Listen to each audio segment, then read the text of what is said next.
Moreover, it does not help that when the clock finally strikes 3... Oh no!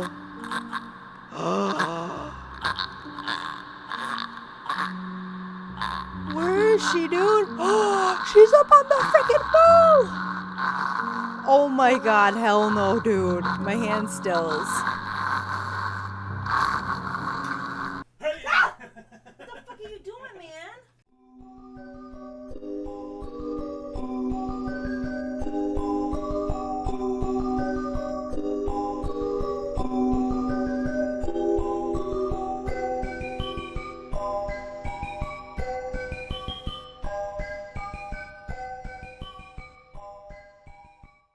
Hey guys, it's Katie and welcome back to The Letter. In the last episode, we were Hannah and we did an interview with Zach for Luxury Living. At the end of the interview though, Hannah started becoming like really flirtatious with Zach, and I decided to make her stop.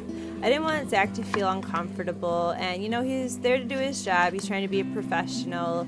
After he left, we had dinner with Luke, and when Luke left, we started hearing a woman crying, and it was coming from the kitchen in the wine cellar.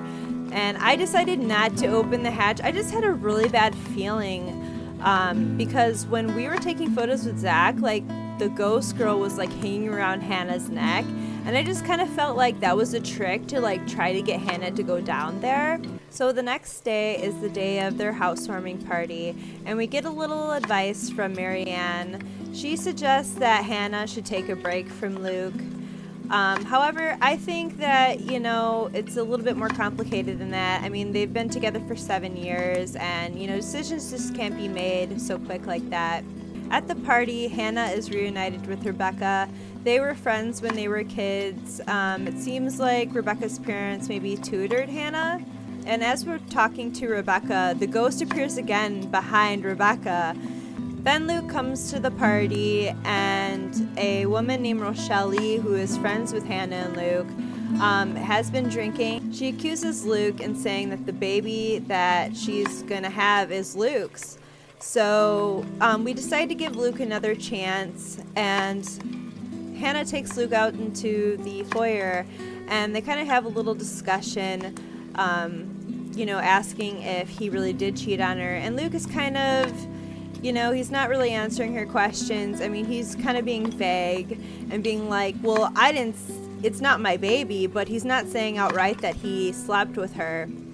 So the next morning, Luke and Hannah have a serious talk, and he does admit that he has cheated on her. But we decide to give him another chance, and Hannah ends up telling Luke that she is pregnant with twins. So as soon as like we're having like a laughing moment and you know, seeing his expression of, you know, he's just now realizing he's going to be a father, Officer Lee starts screaming in the foyer about a crying woman. So Luke says he can handle it. We go to the kitchen and we call Rebecca up on the phone, when suddenly the phone gets cut off and we hear the ghost girl moaning. I don't know if she was trying to take possession of Hannah. I wonder what would have happened if I messed up the key. Like, what would have happened to her? Because it seemed like for a split second, maybe the ghost had tried to possess her, but wasn't able to.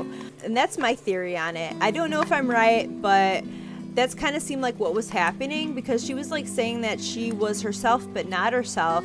And she was like having a seizure or something. And Luke comes in and, you know, is holding her and making sure she doesn't like thrash around or hurt herself or anything like that. And that's where Hannah chapter ends. Now we're on Zach's chapter. And we get a little backstory of what his life was like before he came here. I guess his parents were killed in a hate crime, and he has to take medication for it and all that. And when he was waking up, Isabella was knocking at his door, and it is the night that Isabella was at the office and the ghost showed up. And I guess she ran over to Zach's. So she slept over, and the next morning we're now preparing a meal together. So let's continue where we left off. Despite the massive effort to keep the mood light with small chatter, cooking ends up being a mostly quiet affair. Between us, the consistent clapping of the knife against the board and the muffled noise from the television I left running, words have become surprisingly difficult to string together. Not entirely unusual. We've had moments like this before, but definitely unnerving with how things are now. I really wish someone else would come knocking at the door. As pleasant as this is, breaking the ice or keeping a conversation going has never been my forte. That has always been Isabella's or Rebecca's department. Sometimes Ash, although most coming from him, border on awkward or embarrassing. Speaking of the guy, he never did call back, and I'm willing to bet my entire yearly salary that he fell right back to sleep after that call. Oh, maybe he's here. Sorry, Bella, could you... Yep, I got it. The potatoes are almost ready, by the way. I turned down the heat just in case. You might want to check on them, though. Hold on, I'll be right there. Sheesh, wait up. If you keep rapping at the door like that, you'll break it down. Ash. Oh, good. You're awake. Ash has already welcomed himself in when I take my eyes away from the oven. He's never been really keen with the notion of courteousness. After he's warmed up to you, this guy. All 13 of my locks he broke can attest to that. Jeez. He's a good fellow, though. Maybe a tad bit standoffish at first glance, but he's trustworthy. Don't you have work today? I could ask the same of you. Hey, Izzy, man. You're late. Something came up? You need to drop the Z-Man. It's getting old. Sorry, I got caught with something at the precinct on the way here. Had to attend to that first before things got out of hand. I'd tell you about it, but you know how it can be with those kinds of things. Later, maybe. And you're here because... What? I'm not allowed to say hello? I doubt you're here because of that. And you're not answering my question. Ah, my bad. Forgot to mention that. He called earlier looking for you. Rebecca's worried because you didn't come home last night. You could have called my cell instead. You weren't picking up. Anyway, I'd really hate to cut this little get-together short, but I need to be somewhere else. Come on, Isabella, let's get you home. I'll drop you off on the way. Wait, we're going now? I'm about to say, like, we're cooking food right now. He lightly claps a hand on her arm and begins ushering her out of the apartment, throwing a casual wave at me as they pass. Isabella, on the other hand, doesn't appear too fond of the idea. And sure enough, before they can even cross the threshold, she puts a firm foot down, the force alone enough to halt them both and catch the taller man off guard. It would have made for a funny picture. The way Ash almost crashes into her, and Isabella giving him an indignant pout over her shoulder. Surprise and confusion are in his face all at once, two things that rarely ever grace it if he can help it.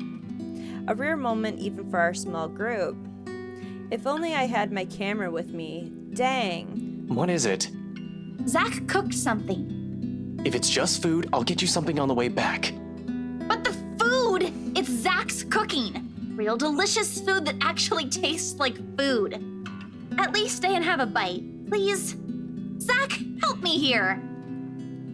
These two, whenever they are in the same room, sometimes it feels like herding a group of unruly kids instead of talking to two mature adults. One moment, they're engaged in a pleasant chit-chat, and the next, they're bickering over a minor issue. Frankly, if I didn't know any better, and I have an overactive imagination, I'd say that there's something going on. Never mind how utterly impossible that idea is. Or it might just be me reading too much into things like always. I can already hear Ash's laughter if I so much as suggest such. This, however...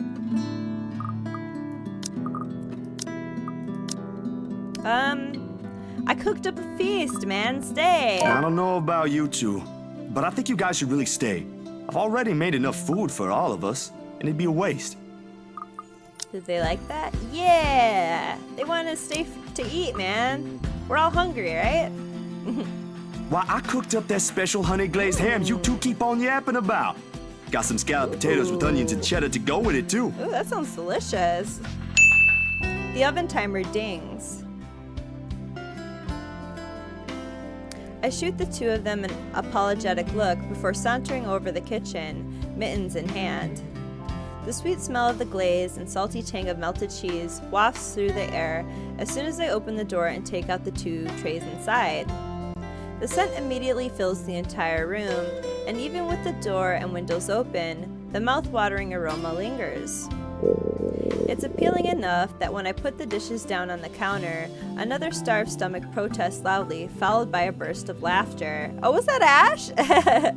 My head snaps at the two of them, and I can't keep back the smile at the sight they make. Isabella is clinging to the doorframe for support, doubled over with breathless laughter. Ash is the more composed of the two, trying to look unconcerned, but a flush has crept up his neck and cheeks. It's clear whose stomach that came from, and Isabella's not going to let him live this down. You're in no place to reject an offer of free food, Frey. I wasn't rejecting anything. Damn it, I just missed a meal, that's all. Aw, he's flustered. Shut it! Those guys at the precinct said it was urgent. Somebody has to be responsible for it. Well, aren't you precious? Right. You know, if you keep laughing like that, you'll burst. I'm sure it won't be as bad as your stomach suddenly rumbling like a starved. Aye, kiddos, play nice. Food's gonna get cold if we keep this up. Ash, you gonna stay? Quit the flirting. Might as well, since Scaredy Cat's so hell-bent on staying. Scaredy Cat. Ooh, achievement unlocked. A hearty meal. We eventually settle down after the food has been served. The jibe's replaced by another round of friendly chatter, mostly about what's on the news the night before. There is, however, a conscious effort to avoid mentioning what's currently on the headlines. The dead is never a good topic to talk about over food and polite company, this case in particular.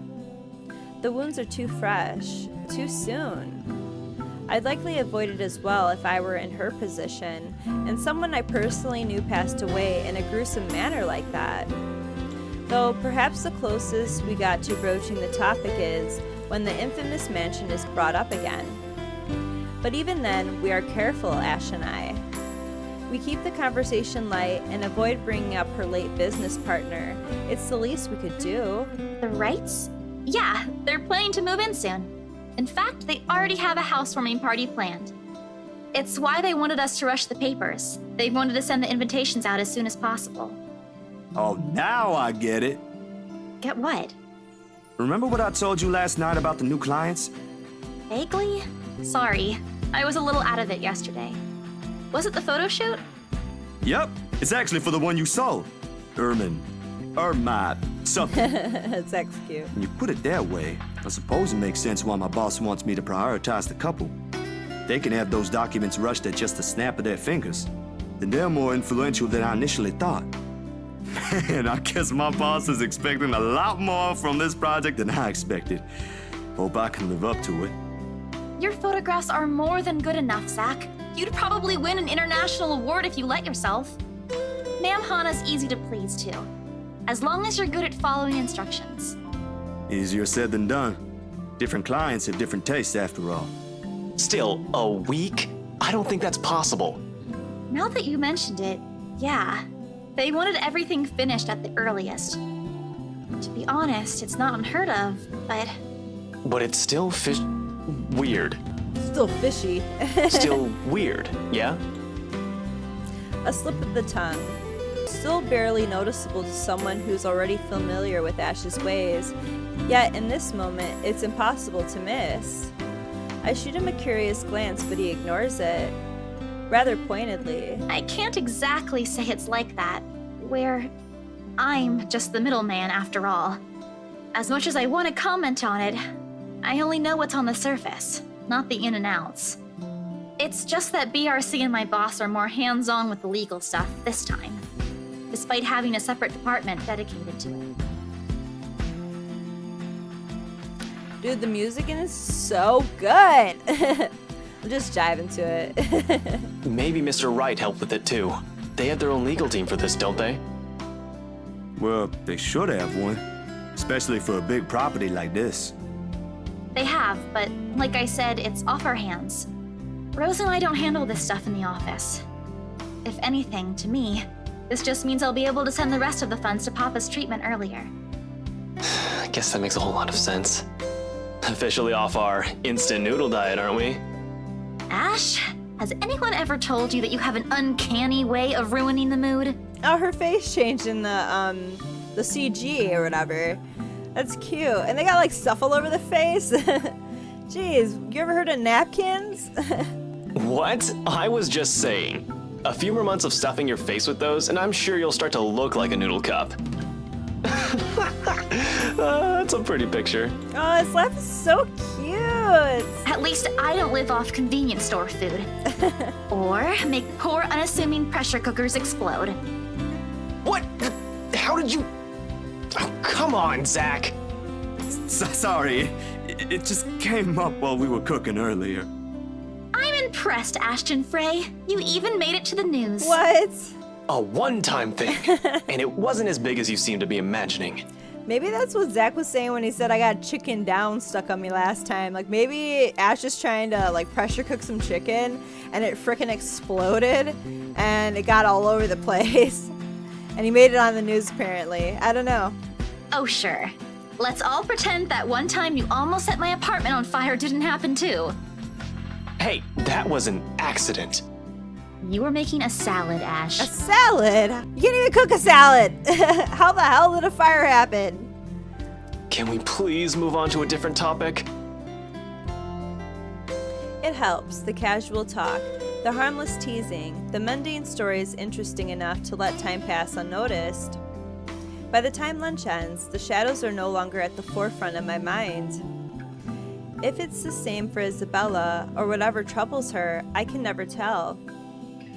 These things, the anxiety, the fear, they ain't really seen, ain't easily forgotten, after all. You go on ahead. I've got a few things I need to ask Zach. I'll be downstairs in a minute. Confusion briefly flashes in her eyes as she catches the keys he tosses over, but he doesn't give her an answer and waves for her to go ahead. How sure are you I won't be driving away with your Shirley? You don't even have a license. Do you even know how to? Papa taught me how. I'm probably a better driver than you. See you later, Zach. Thanks for the food.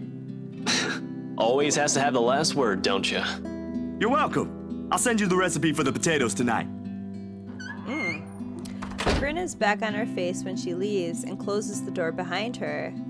For a little while after we're left alone, Ash goes wholly quiet, listening, waiting for her remaining footsteps in the hall to fade. The earlier amusement is gone from his face, replaced by what I can only describe as trepidation. I know that look all too well. When he's like this, he's expecting shit about to go down at some point soon. That wasn't very nice, Ash. What was that with Isabella earlier?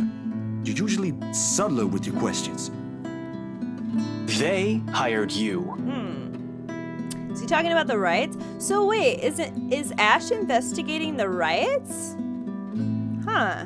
I wonder why. Who knows? Maybe we'll find out in Ash's chapter, like who he's investigating. Is he investigating the riots and why? Hired me who? Don't change the subject yet. What's really going on here? The Wrights. Luke and Hannah Wright. You said your next gig is with them. Is that what this is all about? Just be careful around them. You have no idea what you're dealing with when it comes to that couple. I'd rather you stay as far away from them as possible, but you're already here. Isabella's their real estate agent. Seriously, of all the people in Luxburn. Yeah, he has to be investigating it. Okay. I guess I'll just have to take your word for it. He nods, claps a comforting hand on my back, and turns to leave without another word. He's never been good with those. More often he fumbles with what he wants to say, but his actions alone are enough to tell me how grateful he is for the trust. He reaches for the knob as soon as he gets to the door, doesn't turn it. Instead, he looks back and gestures with his head towards the table. I don't need to follow his line of sight to know what he's going to ask about. He's likely taken notice of it the moment he entered the room. You back on those? I haven't seen you taking them in a year. Yeah, I kinda had to. It got worse after the film fest. The dreams, that is. It's because of the letter. I don't think I'll be doing that again anytime soon. Heard about that. Don't drop it, though. You don't want Becca scolding you. She actually enjoyed the movie you made, and she's hard to please. consider that a small victory. You don't have to tell me. She already did. Rebecca and Bella both gave me an earful after I said the opposite. Promised them I wouldn't, but you can never tell. Hopefully, once I feel better, I'll be able to think about it properly. Speaking of Bella, she didn't open up to me, but maybe with you and Rebecca. Yeah, I'll try. I can't promise anything, but I'll talk to her. Thanks. That's all I'm asking. This time, when he reaches for the door, he lets it close fully behind him without glancing back. A mild draft sweeps into the room as I close the door behind him, slightly disturbing the papers on the nearby fridge. Alright, let's check our journal. Oh, so we start... Wait, the 20th. We started the 25th with Zach. Okay. Ashton arrived to fetch Isabella hours later, but she didn't want to leave after all the food they prepared. In the end, Ashton acquiesced and stayed. The Wrights and Zach's upcoming gig were the few topics touched during their talk over breakfast. A low note flutters by my feet, the letters on the surface glaring at me with mute intensity. Okay. I was like, is it the letter? How'd it get at Zach's house? Ermangarde Mansion, H. Wright, 11 a.m. for luxury living. After Ashton's warnings, they all hold a different meaning now. October 27th, Thursday. Midnight. The next 2 days rush by in a blur, altogether leaving a collective mess of work suddenly piling up and new expected acquaintances or friends. Depends on how you look at it, really. Either way, I'm stuck developing these photos at 3 in the morning to reach a deadline set by an overeager art director. Don't get me wrong, Juliet is good, has a vision, and knows what he wants, but damn, he can be too enthusiastic sometimes. Doesn't matter when you couldn't sleep anyway. There is nothing new in it, of course. After years of working as a freelance photographer, it's simply something I have grown used to. Get to know people, build a client base, do good work, and cash in some late hours if need be. Rinse and repeat. It certainly takes a while to get some footing on the field, but it's the kind of thing that pays off in the long run as long as you keep at it. Given enough time, you might end up with big names on your client list. Names like the Wrights in particular. I never did pay much attention to them, but it's virtually impossible not to hear about them when a local news channel or paper has something to say on their name. A party here, an acquisition there. Sometimes it's a new business venture, other times it's the everyday gossip that typically follows popular people like them. Not in a million years did I ever imagine I would end up working for such a high-profile couple. And between that and the fuss that comes with it, it leaves me no time to ponder over whatever happened to Isabella, or why Ash is so adamant we keep away from the pair. They do seem like the good folk, though, despite the whole fame thing. Sure, there was a rumor running around years ago about him being involved in some business scandal. But just like everyday gossip blown out of proportion by the media, nothing came of it, and eventually it simply died down. Much is definitely left to be said for the husband, but I doubt a woman like Mrs. Wright would pick him if he doesn't have any good points at all. Mrs. Wright, Hannah herself though, she ain't particularly bad the way the press makes her out to be. Oh, she looks so cute. The tabloids had it all wrong, that's for sure. Hold on, where are we on the branching tree? Oh wow. Okay. Whoa. We skipped all this? From what? You should stay. Okay. Alright, so we're right here. For someone born with a silver spoon in her mouth, well, she ain't exactly what I was expecting. Among other things, the newfound friendship is what I least expected from her, but here we are. Although with a life as public as the Wrights, no wonder it's the woman who often gets the crappy end of the stick. I can't help but feel sorry for her. She's a real nice person when given the chance. Heck, she might have even ended up friends with Rebecca and Isabella too, if they weren't living worlds apart. Well, she actually is friends with Rebecca. Probably. The beep quickly pulls me back before my thoughts travel any further. In one practiced motion, I carefully place the wet print I'm holding on a drying rack and amble over to my makeshift darkroom to get the last photos from the water bath. Inside the converted broom closet, the film processor lets out another soft clack before going on its standby mode.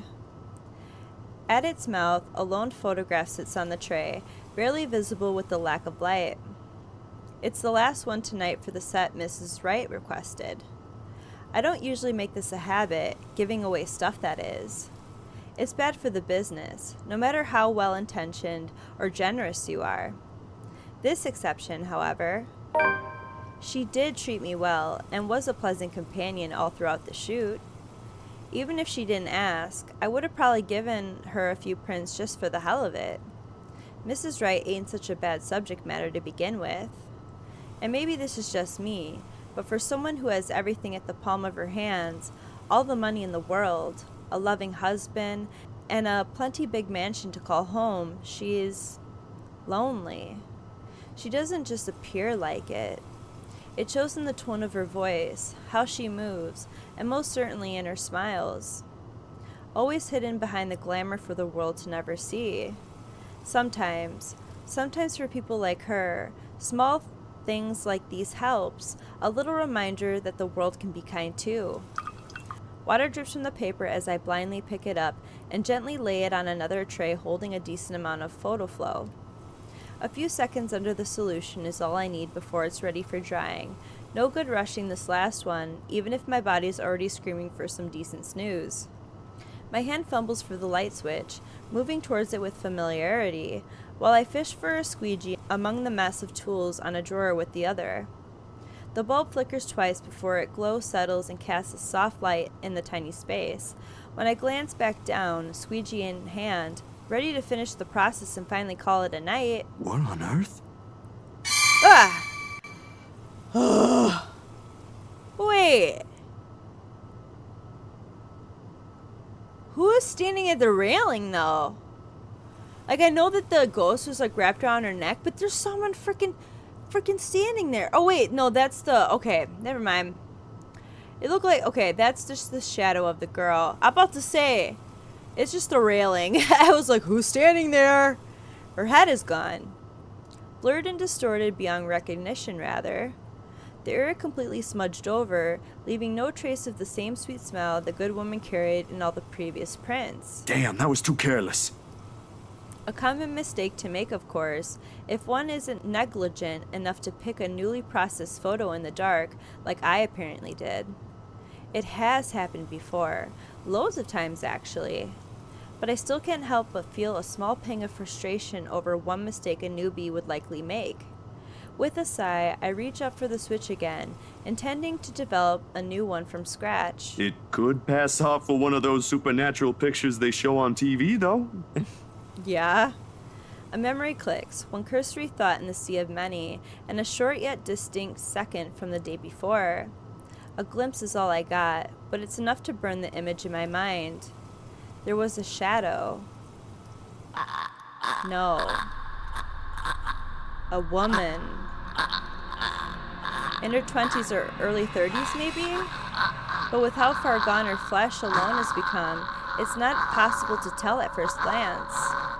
The skin itself has already taken a sickly pale color, rotten in most parts, blood dripping from every open gash and lesion on her body.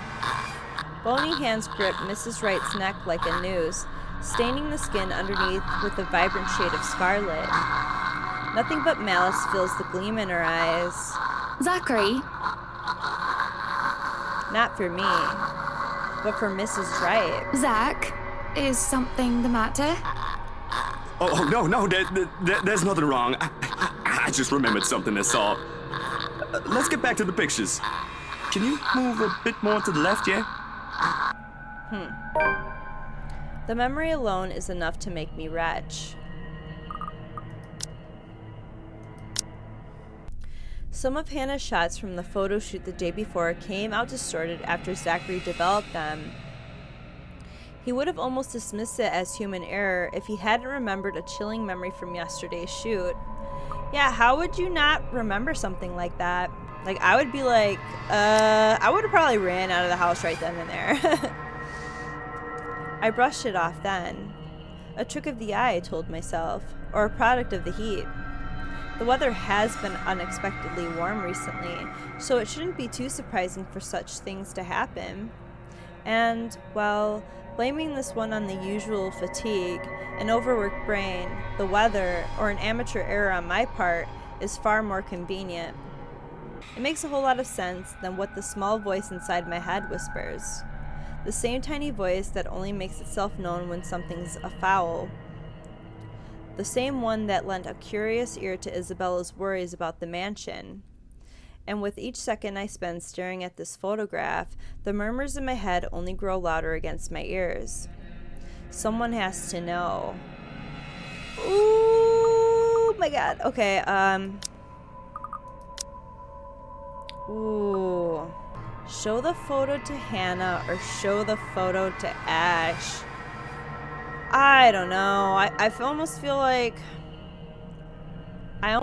we should show the photo to Ash because, I mean, I don't know.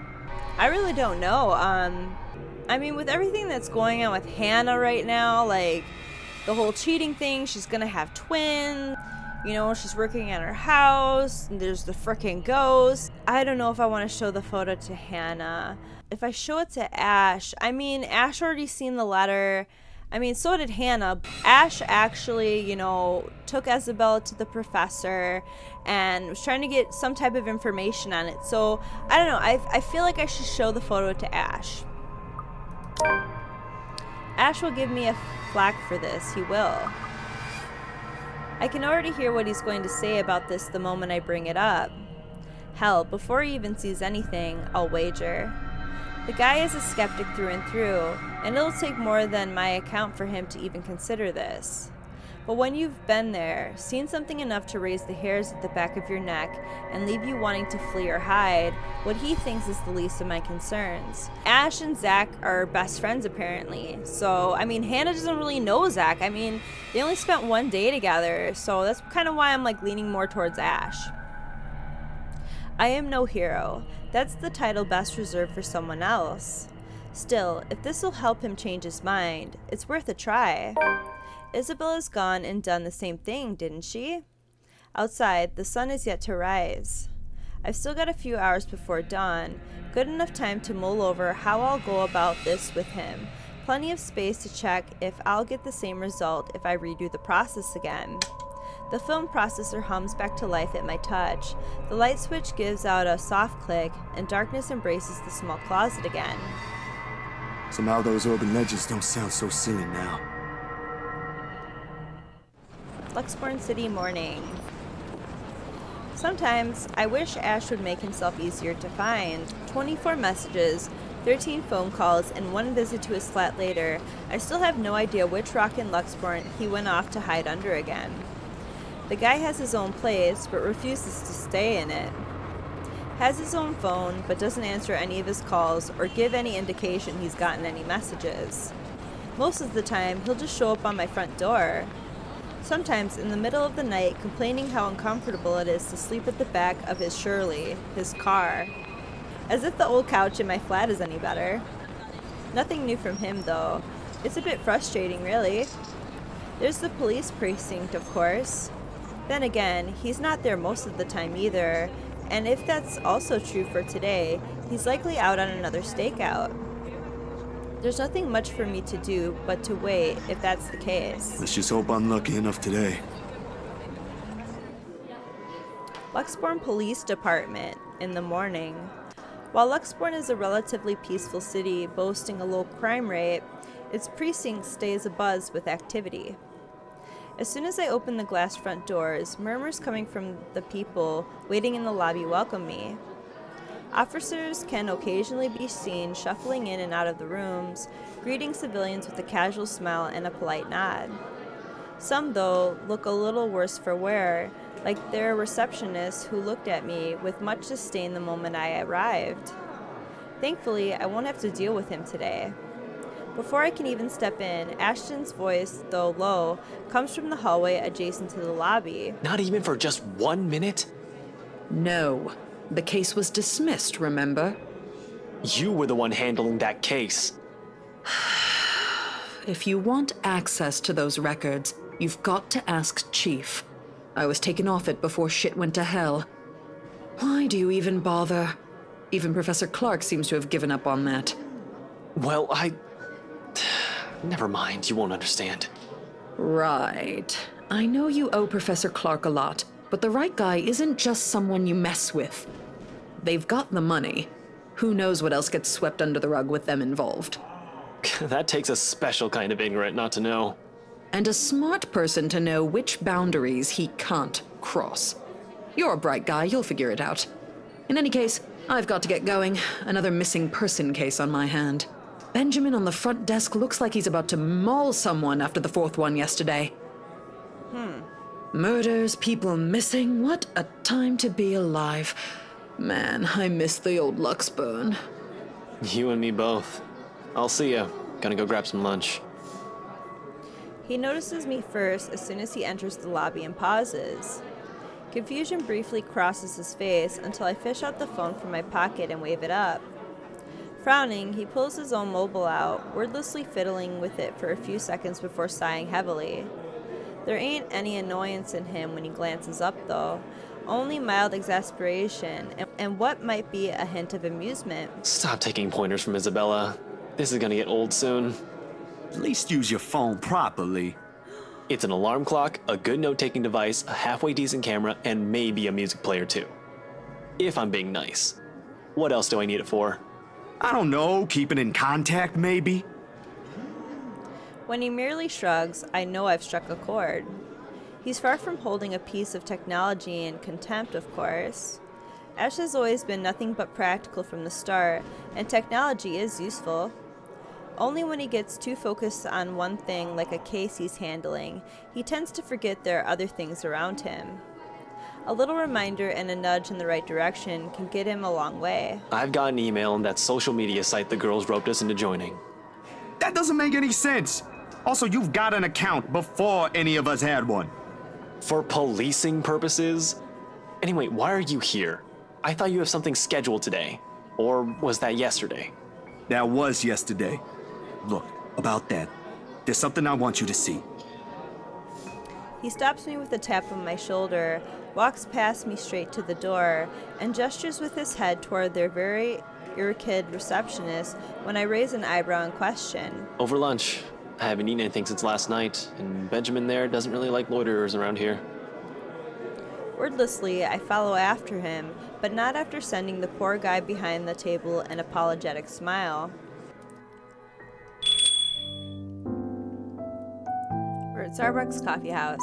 As expected, he takes a seat in the farthest corner of the cafe, a good way from the window, but easily allows a view of who comes and go.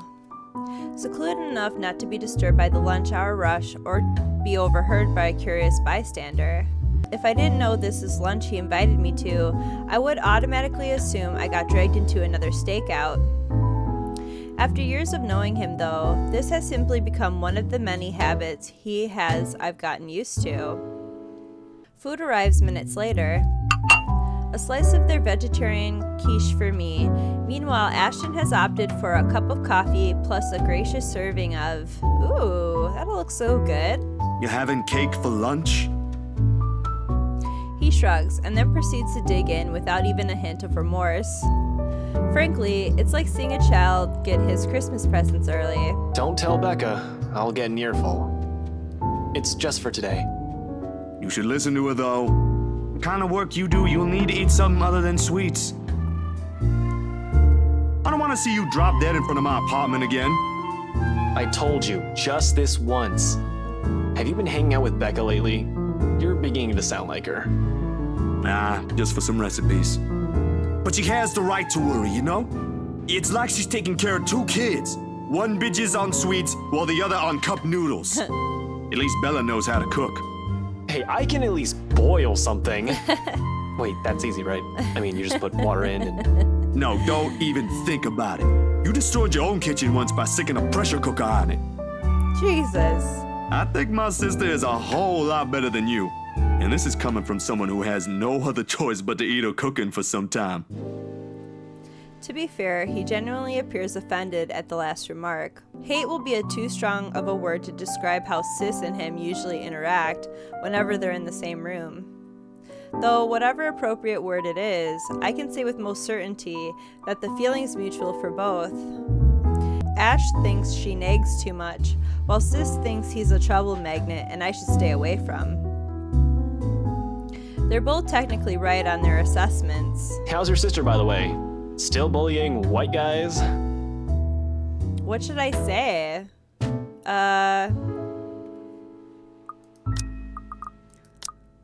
You're the one who started it. She's married to one now.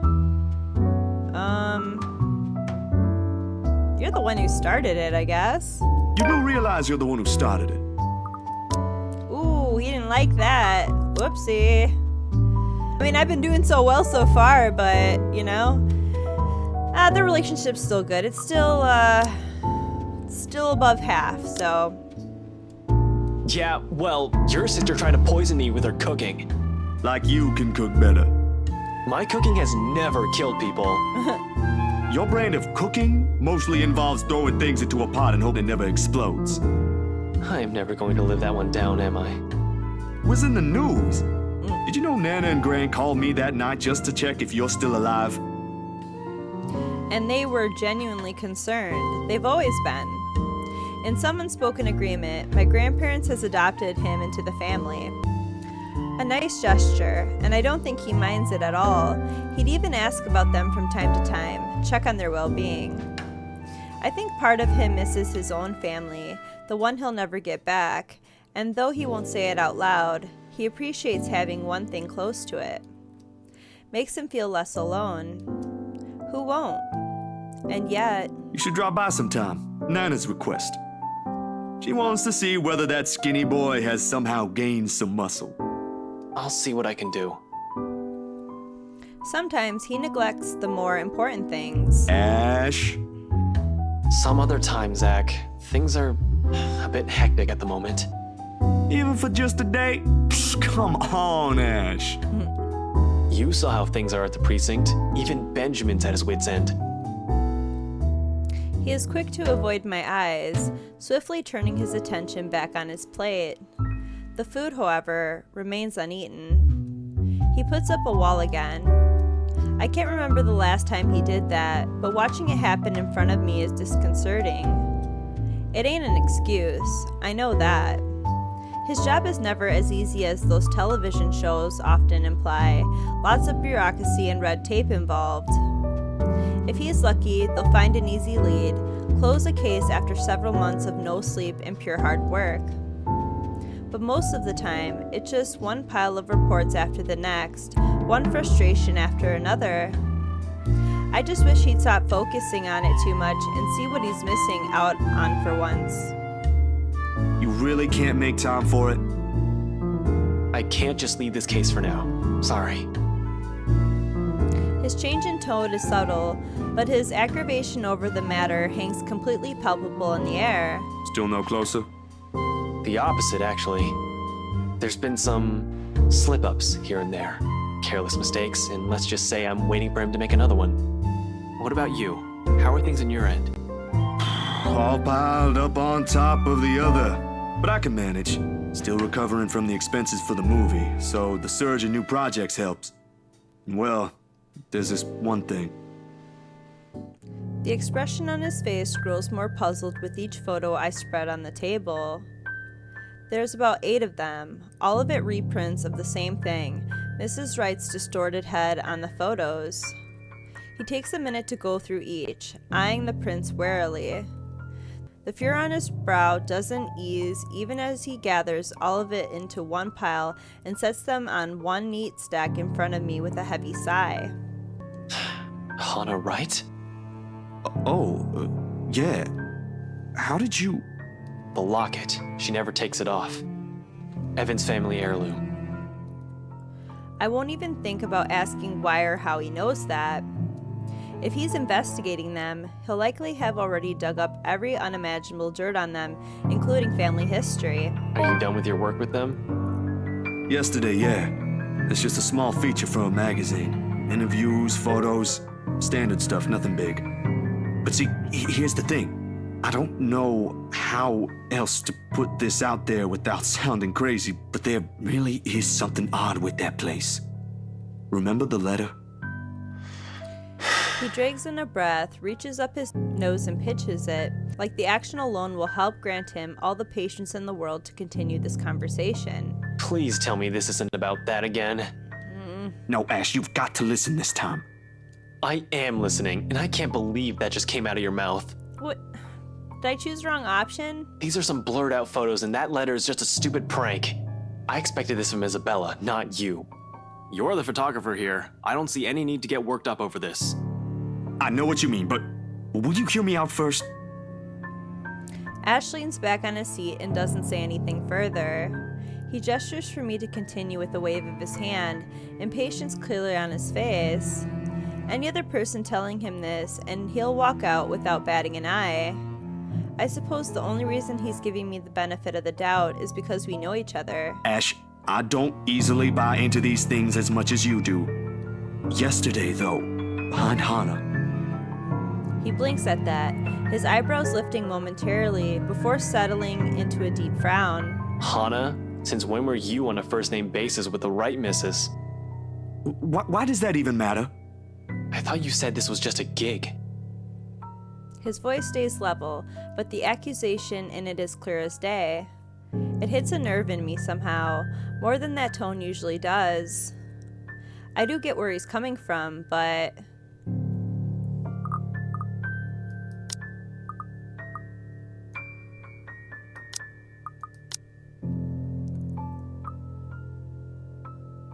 it really just is a gig? Oh, he liked that. Okay, I really didn't know. I'm like, I don't know. Patience can be a tough thing to summon at times. But we didn't get this far as friends if we let our own tempers be the lord of us. Bro, it's really just another freelance work. He eyes me skeptically, the same stare he reserves for people he interrogates. I've been on the receiving end of it before, early in our friendship. Years later, he's already got the unimpressed police look down pat. And there's nothing going on with me and Miss Hannah. She was just being friendly. Insisted I call her by her first name. That's all. Yeah, that's all it was. I wasn't implying any of that. You're not that sort of guy. I know, but let's just get that out of the way. The just-in-case elephant in the room scenario, She's a married woman, Jesus! Not with the image she presents in public. No, but trust me, she ain't any of the things the tabloid writes about her. Like I read any of those. I know you don't, but keep it in mind, will you? Will do. Though I can't promise you'll get off scot-free if she's involved. Man, without your acting, it feels like I'm doing a solid for your girlfriend. Cut that out, will you? and I'm not asking you to. Besides, what's currently going on here is more important. All right, lay it in. Recounting everything takes the better half of our lunch, but he manages to listen through the entire thing without a snide comment. A feat in itself, actually. At the end of it, Ash merely nods, takes out his phone, and excuses himself. Off to a far corner of the cafe for some privacy, if you can even afford to have such in a place as public as this. He returns in a little while and hands me a small card. University of Luxbourne, Andrew Clark, PhD, Professor of Psychology and Ethnography, Department of Psychology, College of Humanities and Sciences. Phone number is 442-033-706-217. Email aclark@lux.edu. I can't stop you if you're willing to believe in this crap. Give this guy a call. You're better off talking to him than me. He's at the public library now if you want to catch him there. He used to be my professor back in the university. Oh, no, I don't think that's... Go on. I already gave him a heads up. Okay. You know I can't help you out, man. He gives my arm a tap and walks off, mumbling about checking back how things are at the precinct. Disturbed, Zachary decided to show the photographs to Ashton. During lunch at the coffee house, they briefly discussed Zach's sister, before the topic veered on the photos. Refusing to believe his friend, Ashton advised him to talk to Andrew instead. I don't see his face when he leaves, but I know that this is his own little way of helping out despite what he doesn't voice out. Luxbourne Public Library. Afternoon. Of all the places, it never crossed my mind I'll end up wandering into a public library today, considering I rarely ever visited. Somehow, there has always been this kind of disconnect between me and the books in general. Sure, some of them held my attention in my youth during the brief times of the day I was left to my own with nothing to do. I went through the whole of Grant's collection, as a matter of fact. Read all of them twice or thrice even. But they never did hold it for long. Most of it never even sticked. Especially after I learned it's simply easier to do things myself if I want to learn stuff. This ain't in the plan in the first place. But after Ashton went through the trouble to contact the professor, I can't just ignore it. Nothing but quiet greets me inside, though. Not the typical mum one would associate with the library, but one akin to a hush prior to an impending trouble. Or perhaps I'm just overthinking again. I really like to think I'm just thinking too much about this. That is just the lack of sleep talking. Regardless, apart from a group of students murmuring in a corner somewhere, the place is free of its usual visitors. All while my footsteps echo in a manner unsettling enough to raise the hairs at the back of my neck. Much to my relief, it does not take me long to find him, being the only occupant in this side of the room. Professor Andrew Clark. I've never personally met the man, but Ash has spoken highly of him several times. In fact, he is Ash's go-to guy when something's troubling him with a case. My steps are unsure as I approach. At any rate, he greets me with a warm smile, like a grandson he hasn't seen in a long time. Ashton's friend, I take it. Zachary. You'll have to forgive this old man if I don't get your name right. Oh no, you got it. It's Zach. Zachary Steele, Professor Clark. He gestures at the empty seat across the table while he returns to his books. The next couple of minutes pass in relative silence as he continues to read and take notes from the pile he's accumulated on the table. Maybe I should have taken a book first before heading here? But before I can even get far into the idea, the professor clicks the book shut and sets it atop the stack next to him. Ashton told me you were hoping to get answers from me. Although I'm not quite sure what I could share, I'll do my best to help. Of course, there are a lot of things I want to ask. How do we get out of this mess in the first among tens, hundreds of concerns in my head? But in the presence of someone I barely know, the thoughts won't easily form. He is nothing but patient, however, and with enough time to mull over, a question finally forms. Do you believe in the paranormal, Professor? It's supernatural, actually. Don't worry, it's a common mistake to make, but they really are two different things. The other one deals with what we can't explain at the moment, while the other are things we may not have an explanation to. Here. He places a couple of papers in front of me, the very same one he was writing on earlier. A study of Luxbourne's supernatural culture in a nutshell. A friend of mine wrote that a few years ago. He took interest in the city after reading about the stories. I have to agree with him here. Even stories dealing with things you don't see with the naked eye can be rife with culture, and this city thrives on it. Just ask the locals. Like ghosts, for example. Among other things. The interpretation has changed over the years, though.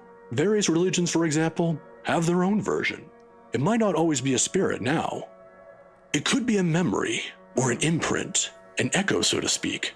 Some are born from curses, even, out of great anger, hatred, or pain. This is very interesting. There was this one story. Here it is. Another book is pulled up from the stack and placed open atop the papers, while he speaks with such passion that it makes me wonder if some part of him believes these to be true. It is interesting, though even if I'm personally not a fan of such stories. And soon, hours pass without my notice. In the end, it asks for something to be sacrificed in order to destroy whatever anchors the wraith. Sacrificed. A sad tale, that one. But the simplest grudge can bring the ugliest, even in the kindest person, with some people none the wiser. Oh, I'm sorry. I just went on. Nah, it's good. Are you familiar with the Ermangarde Mansion, though? Of course. That goes without saying. Who hasn't heard of the local legend? In fact, you aren't the first one to ask me about that recently. Although, word of the mouth is, someone has already bought it. Ah, yeah. The Wright couple. It was a close friend who handled that sale. So I heard. Well, don't think the house being bought by anyone would stop us from talking about it. What is it about the mansion, then? I just want to ask what you think of it, sir. We're going to need more than an afternoon for that, young man. You see, it's the kind that has changed over the years, passed down from one person to the next. Sometimes, it's the Lord William who haunts the place. There are versions where it's the lady of the house. But my favorite, a personal favorite, would have to be the ones that followed after the disappearance of the kind daughter. Well, what about these then? I don't know. I thought in the beginning, like in the prologue, like where the mansion was showing and I was reading the text, I thought that it said that she committed suicide or something like that. Or did she just disappear? There is a moment of hesitation on my part before I pull out Mrs. Wright's photos and lay them all in front of him. Unlike Ash, though, the professor inspects each print with great interest. That gives me some hope, at least. When were these taken? Achievement unlocked. Need some advice, Professor. Just the other day. Do you think those are the same? Perhaps. Perhaps not. There were certainly instances when the film would pick up what the human eyes weren't able to see. But then, it could also have been human error. I didn't edit it in any way. You have my word on that, Professor. They all just came out like that. Then, if it is what you're thinking, I'd strongly advise against doing something reckless and further tangling with them. Accounts about them may be riveting to you, but most of it often ends in an unpleasant manner. What about those people in the house? If there is something in there, shouldn't they know? I'm sure they're already familiar with the legends, but... Some people might deserve it, however.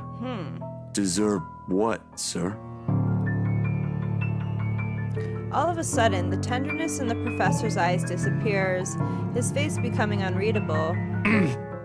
As though catching himself, he hastily clears his throat, gathers his books, and rises from his seat. Professor? What was that about? I'm sorry. I just remembered something I neglected to do. You'll have to excuse me, Zachary.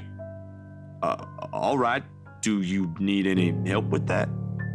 Don't let my looks fool you, son. I can still carry a few hundreds. I've been doing this for years. Why is he acting all suspicious all of a sudden? Why did he abruptly end there? He says some people may deserve it. Is he saying that the Lukes deserve to be cursed? Or what was that about? I'll see you some other time if you have any other questions. Of course. It was nice knowing you, Professor. He doesn't hear it, however. Zachary met with Professor Andrew Clark at the library. The professor shared a few of his favorite stories about the city, including a friend's research about its urban legends. When Zach showed Hannah's distorted photos, the professor only warned him not to be reckless, and that some people deserve what's coming for them. Okay. In a few short strides, he's out of the library, leaving me and every piece of this whole mess amidst the oppressive stillness. Despite the answers gleaned, more questions surfaced. If there is even a single way out of this, I hope we find it soon. Zachary's room, evening. Alright, I want to see where we are on the branching tree. Because I seen that the story was updating while we were doing all that. Okay. Question here. You started it. Oops. That was a negative result from that. It's really just a gig. Okay, how much further? Ooh. Probably like... It says we only completed 3%, but we're like a little over halfway in his timeline already. The moon is well into the night sky by the time I make it back home. My heavy treads and the sound of traffic outside echoing in my ears, filling the empty room with some semblance of life. Nana would scold me if she ever hears me walk like that, but after today, I really can't give a damn about everything. The mattress creaks under my weight as I unceremoniously flop down on it, and I find myself looking at the paper under my grip. An invitation and request to cover an event, the Wright's housewarming party, tomorrow evening. Raise your glasses. Maybe give thanks to the good times. You are cordially invited to the Wright's housewarming party, October 28th, Friday. 3 o'clock is, 3 o'clock at the Ermangarde Mansion. If only it were that easy, but it'll give me a chance to talk to her. About that thing in their house. With a sigh, I let my hand fall to the side of the bed, along with the invitation. I'll think about it tomorrow, when my head ain't muddled with thoughts of a headless woman and the haunting smells of a ghost. Belatedly, it occurs to me that the last meal I ate had been the one with Ashton. And an empty, gnawing ache makes itself known, but I can't bring myself to stand up. Today was a complete waste of time, and frankly, a disappointment. I don't like this. The lack of certainty, the disquiet, the lack of stable ground to stand on, the part where I do not know what will come tomorrow. Ever since that damn letter, everything has been thrown out of the loop. I wish everything stayed the same. Routine would have been easier to make sense of than this. Closing my eyes, I let the noise from the streets below lull me to sleep. At the very least, that's the one thing that hasn't changed. October 29th, Saturday. The melody carries into the hall long before I cross the threshold. Solemn, but gentle and soothing, a reminder of what home is. Pa's firm but meaningful gaze, Ma's wistful smiles, the warm rays filtering through the eaves at sunset, the distinct smell of wet earth and leaves after a long day's rain, and our room. The room, Ma and Pa's pride and joy, a place where we once promised several springs ago. Yet it won't stop. No, wait! Come back! Oh my God. I'll be good this time! Please don't leave! Please stay! The floorboards are cold under my feet more than it usually is, the walls more forbidding than what I'm used to. Farther and farther the room goes. Ma's singing ceases, and Pa... I can't hear Pa. Ugh. Not above the raucous clanging and the deafening roar of gunshots, nor the screams replacing the comforting soft melodies. There is only the blinding fear. But when the light breaks... Her skin has already taken a sickly pale color, rotten in most parts, blood dripping from every open gash and lesion on her body. Bony hands grip Hannah's neck like a noose, staining the skin underneath with a vibrant shade of scarlet. Nothing but malice fills the gleam in her eyes.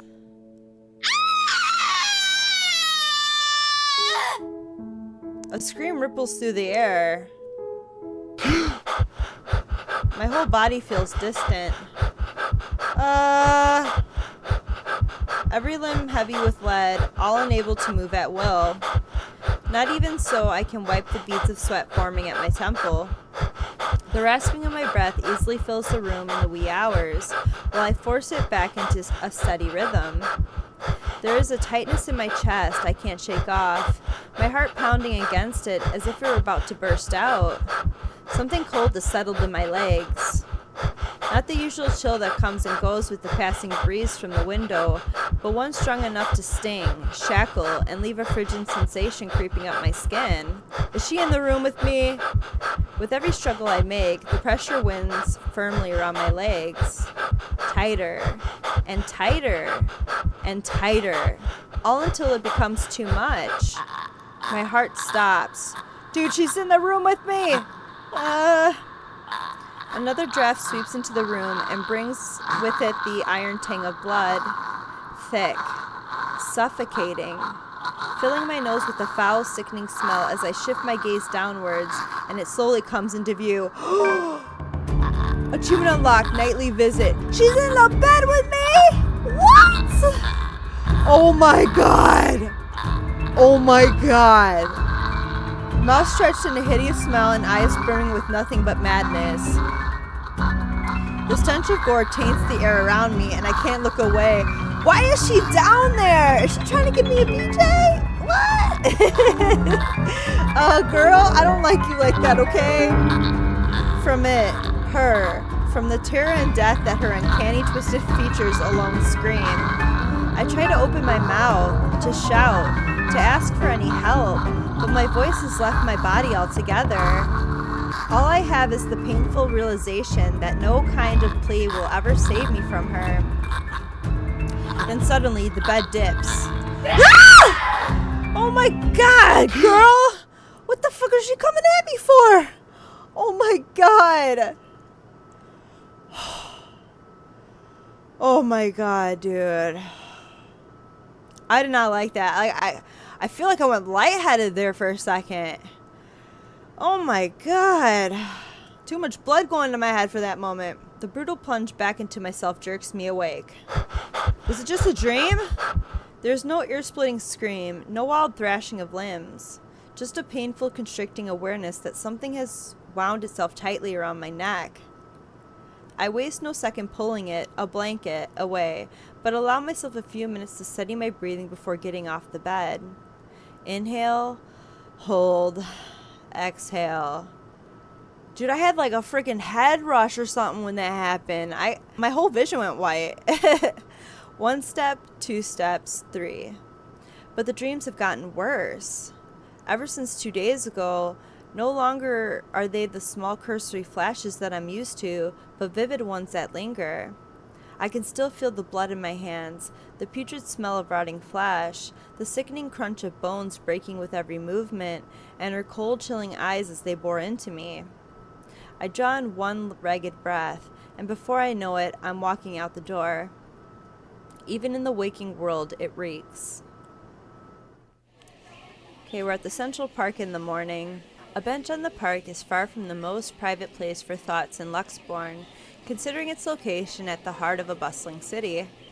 But in the early hours of the morning, it provides enough peace and quiet for any poor problematic soul who happens to wander here. The city is just waking up, a little later than usual. But knowing what day it is, one can't fault it for being a little tardy just this once. Yet neither the pleasant morning chill nor the soft twittering of birds does anything to banish the images. Every single one has rooted itself in my head, its claws digging deep in what is no longer a safe place to hide in.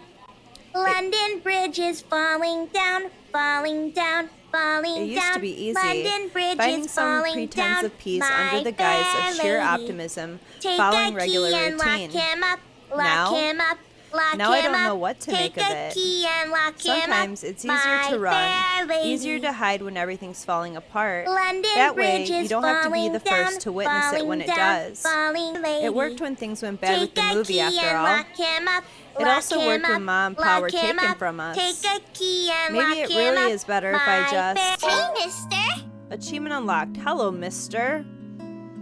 Hello? The tiny voice gives me pause. When I look up, a little girl, maybe about 6 or 7, is peering at me. 2 wide eyes, overflowing with what can only be the natural curiosity one typically sees in children.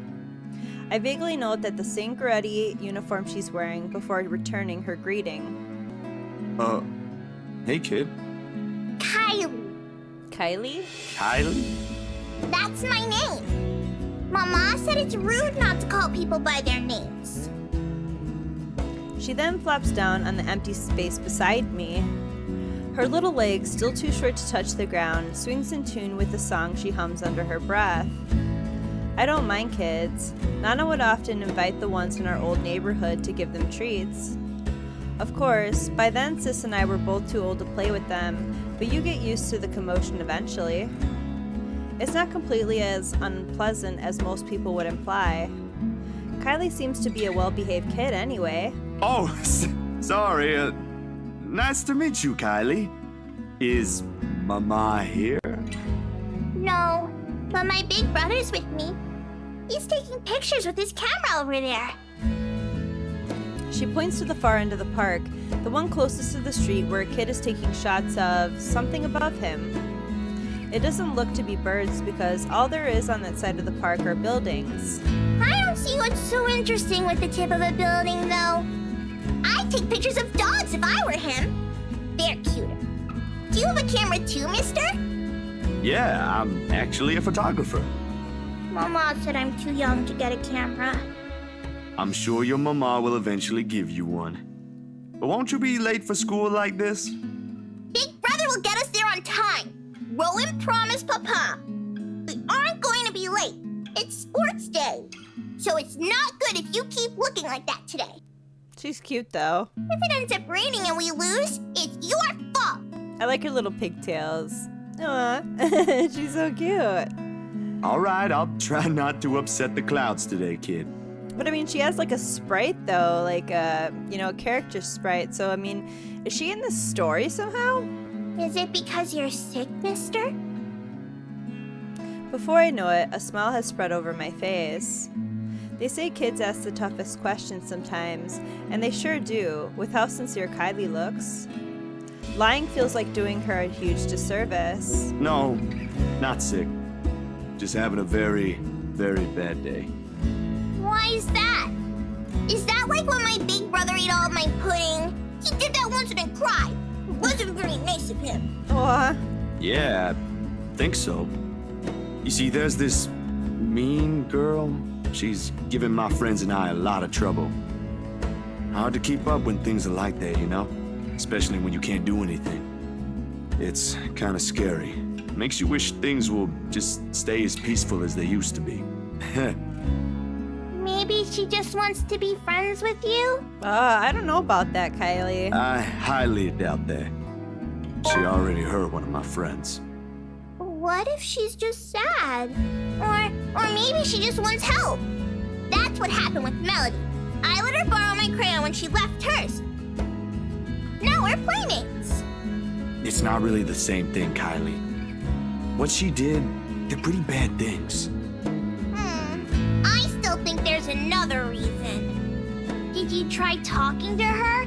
That's what Mama said I should do. I don't think that'll work either. You haven't even tried yet. You sound like Rowan. Like, I don't know, maybe...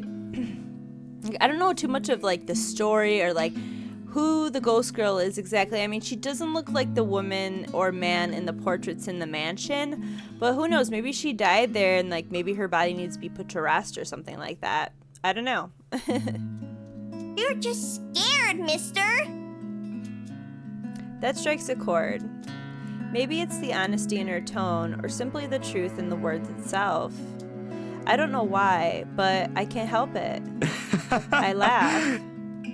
Loud enough to disturb an elderly couple taking a leisurely walk nearby. Why are you laughing? That's nothing. You're a really smart kid, you know that? That's what I've been doing, ain't it? Go full speed ahead, then backtrack when the going gets tough. Stay in my safe zone because that's what I know.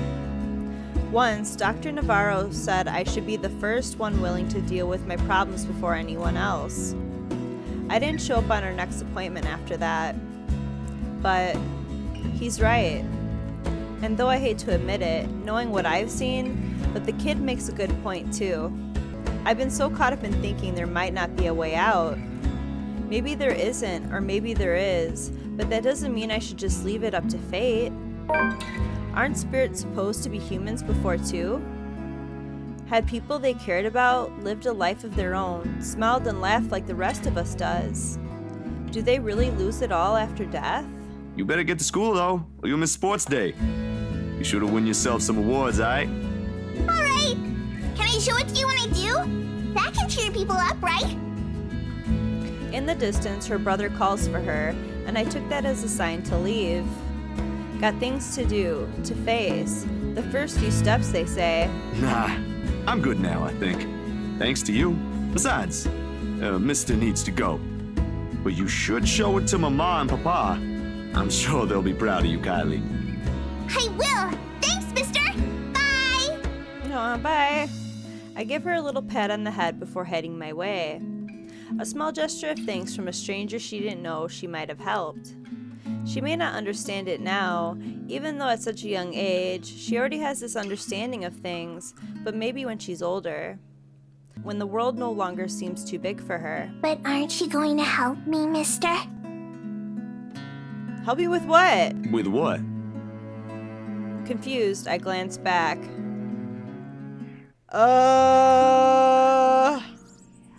Girl, I thought you were nice. What is going on here? Maybe the ghost girl is just transforming herself into a little girl, like, you know, like what they say about demons or whatever, like, they'll, like, take on the form of, like, a little girl or something to try to trick people. I don't know. Whatever cheer our little talk brought has vanished under the shadows suddenly dancing in my eyes. This frigid air is most definitely not how the morning chill should feel like. Bitter, stinging, unwelcoming. And the kid. What do you think, mister? Are you going to help me? She's disguising herself as a little kid. What do you want from us? The response never comes, however. Because when I blinked... Gone. Wait. So this is a real kid? Hello? Mister? Are you okay? What was that about? For several passing seconds, I let my stare linger on her face, waiting for any sign of another change. But all that remains in there is the carefree smile of a child, none of the spite, none of the cold, bloody smile. Nothing, huh? I really need to go, Kylie. It was nice meeting you. See you again, mister! I break into a run. I'd be running too, man. I would be running too. Zachary's nightmares become worse with each passing day. To help clear his mind of the unwanted images, Zach took a visit to the park. There he met little Kylie Suarez, a precious young girl studying at St. Goretti. Okay, so she is like a real living girl. I thought maybe the ghost was like transforming herself to look like a girl to trick Zach. Huh. So what did she, like, the ghost possess her for a second? I don't look back, not even as I bump into a couple of passers-by as soon as I'm out on the busy streets.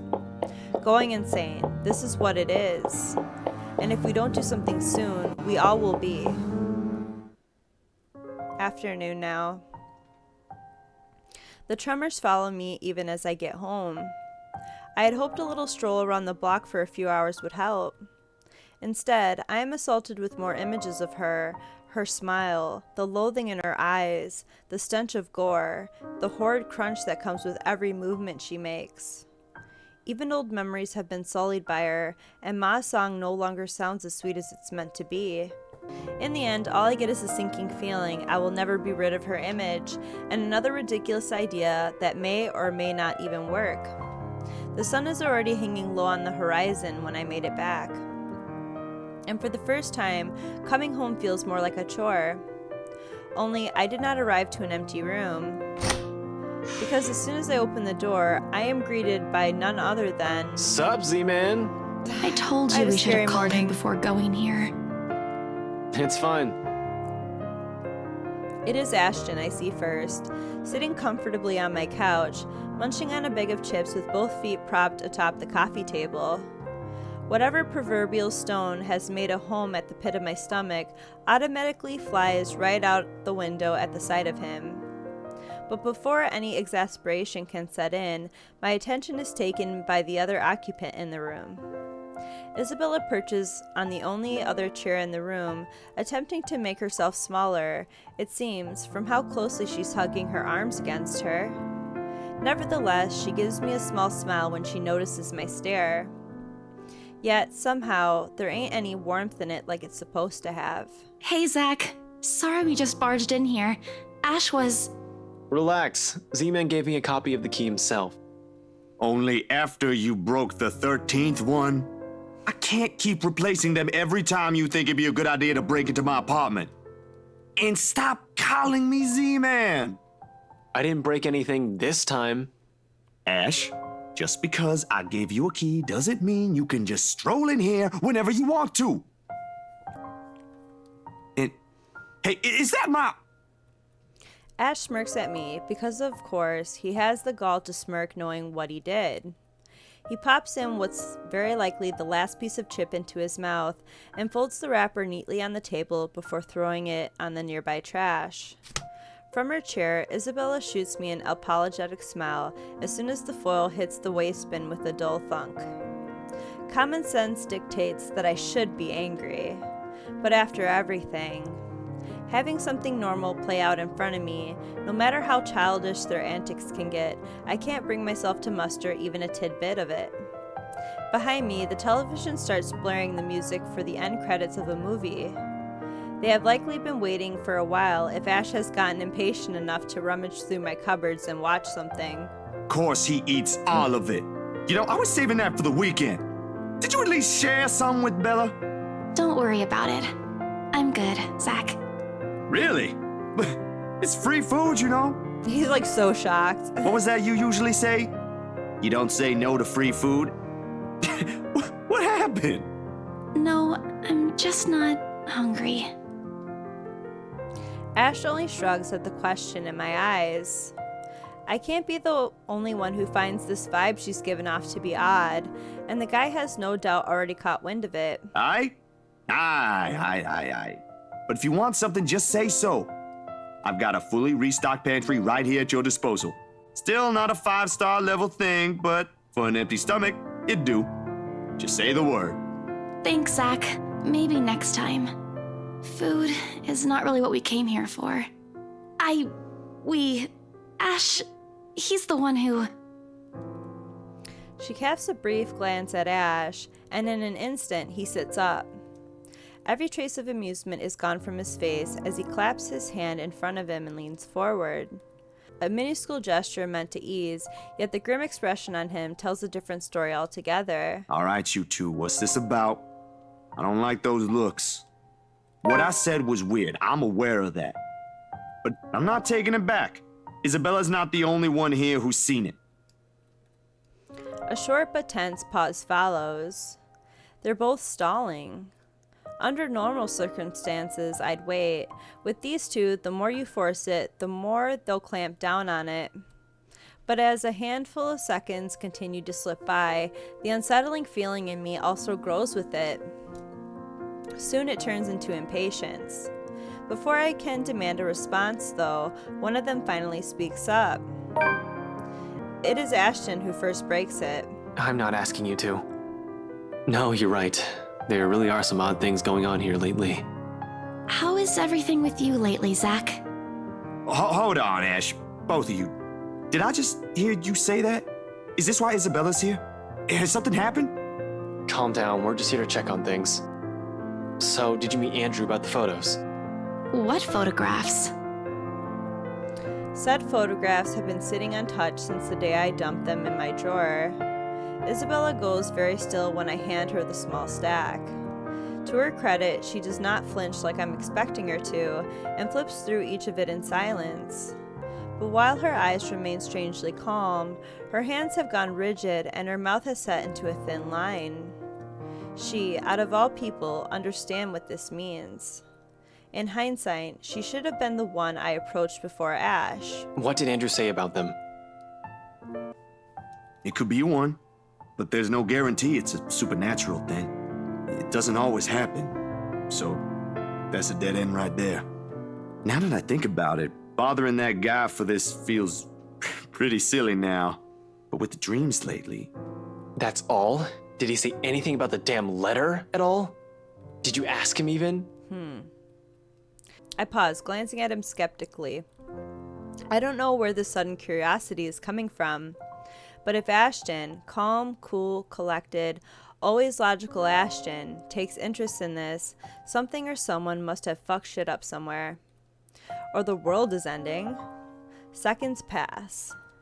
The apocalypse I'm expecting to go along with it doesn't arrive, however. Yeah, that's really everything. The letter kind of slipped my mind. The photos were more important at that time. There was some stuff about the local horror stories, though. Talked about the curses, and he was really fascinated with the story about a wraith asking for a sacrifice to move on.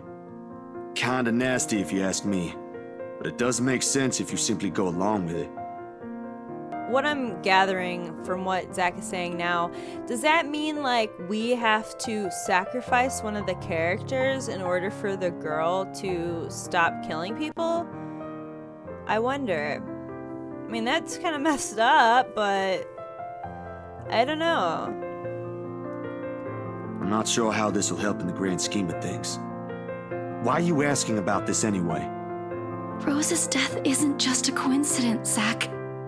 It may have something to do with... I may have...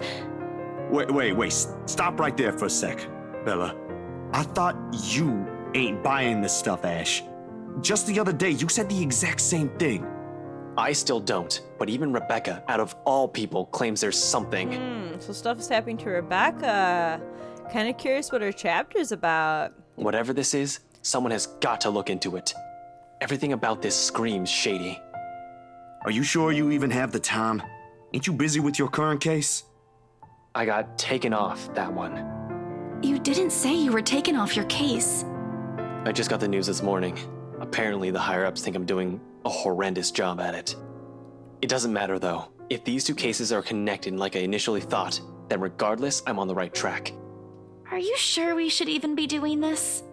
Doing what exactly? There's someplace we'll visit after this. Too vague for comfort, Ash. And please don't tell me you're bringing her with you. His affirmation comes in the form of a stare, but that alone says all I need to know. What I pointed out gives him a pause, though, and his voice is thick with hesitation when he addresses Isabella. You know what? Zach's right, Isabella. You don't have to come with me. It's not myself I'm worried about. It's you. I'll just do this myself, if it'll get you into more trouble with your superiors. At least I can make up an excuse why I need to be there. Don't be ridiculous. You're not walking in there without me. Besides, I think it's a little too late to back out now. Why can't they tell me their plan? Have you two seen the news this morning? I haven't, actually. Mama called, and I was busy. The change in the air around her, while small, can have not gone unnoticed, and it takes every willpower not to ask. Probably the only thing reigning in my curiosity is the fact that Ash himself haven't brought it up either. No problem. It should be in the afternoon news as well. He grabs the remote and cycles through numerous channels until he gets to a news report about another guy who's been found dead in the early hours of the morning today. Another victim by the Anselm Butcher? Man burned after room catches fire. Okay, well they didn't... That's what I'm wondering, like, how did Rose die? Okay, this guy was obviously burned alive, right? Maybe fire has something to do with it. What else? Burned alive this time. What was the first time, though? Oddly, no fire has spread, and whatever damage has been contained within the place, the body was found. The room itself, however, has been completely vandalized. Help me. Help me. Help me. Another murder, the authorities claimed. Isabella and I knew better. None of us shifts, even after the report ends, but the room has suddenly felt stifling. Ashton's eyes have gone hooded with what appears to be restrained anger, and the remote in his hand creaks mildly under his grip. The stone is back in my stomach. A tiny little thing gripping at my insides, growing with every passing second as the dread sinks in. In the thick of it, Isabella's voice is the one that breaks the hush. A small, weak thing on its own that wavers unevenly between words, but every syllable heavy with meaning. This is because of that thing, isn't it? I did this somehow. When it fades, All that's left in the air is her doubt and fear, while all we can do is to cope. Is there something I can say to make her feel better? We can still fix this. It ain't too late. We could still fix this. There's 3 of us here. Yeah, they like that. 4 if you count Rebecca. No, she's staying away from this. She lifts her gaze at me, eyes steady and shoulders squared as she holds it against the baffled look I give her. Although in the next second, it immediately softens, and it takes me by surprise nevertheless. In those brief moments, it's like I face a different person. I don't want to involve her in this any more than I already have. Both of you as well. I already said it. That's completely out of the question. Stop asking. Still in all, that's 2 extra heads who can do the thinking. Between us 3, I'm sure we'll figure something out pretty soon. Yeah, Don't make that's this right. whole thing sound like it's a piece of cake to deal with. It ain't. But better than sitting around, yeah? Plan is still a plan. You're going to shoot yourself in the foot one day with that kind of thinking. We don't even know who's doing this. The last 2 murders might just be similar incidents done by 2 different suspects. Hasn't stopped you from going after them before. Remember that time when you... Okay, stop right there. There will be no retelling of that incident today, Z-Man. Or ever. Keep calling me Z-Man and maybe I will. Suddenly, Isabella laughs. Though muffled by her hands, it rings light and easy against the thick tension in the room. Still a far cry from the usual cheer she carries, but brings a welcome shift in the otherwise dreary mood. Thanks, you two. I'll tell you about it when he's not around. Give it up, Z-Man. She's not interested. Who says I'm not? Ash makes a face but chuckles at the jest despite himself. Why am I even friends with you two? And like this, most of our worries ebb away, if only for a few moments. They take their leave mere minutes close to sundown. But regardless of the lighter mood, little has been said of their plans, only vague hints of what they're aiming to do after. While it ain't any of my business to know, something about this whole thing still gnaws at me.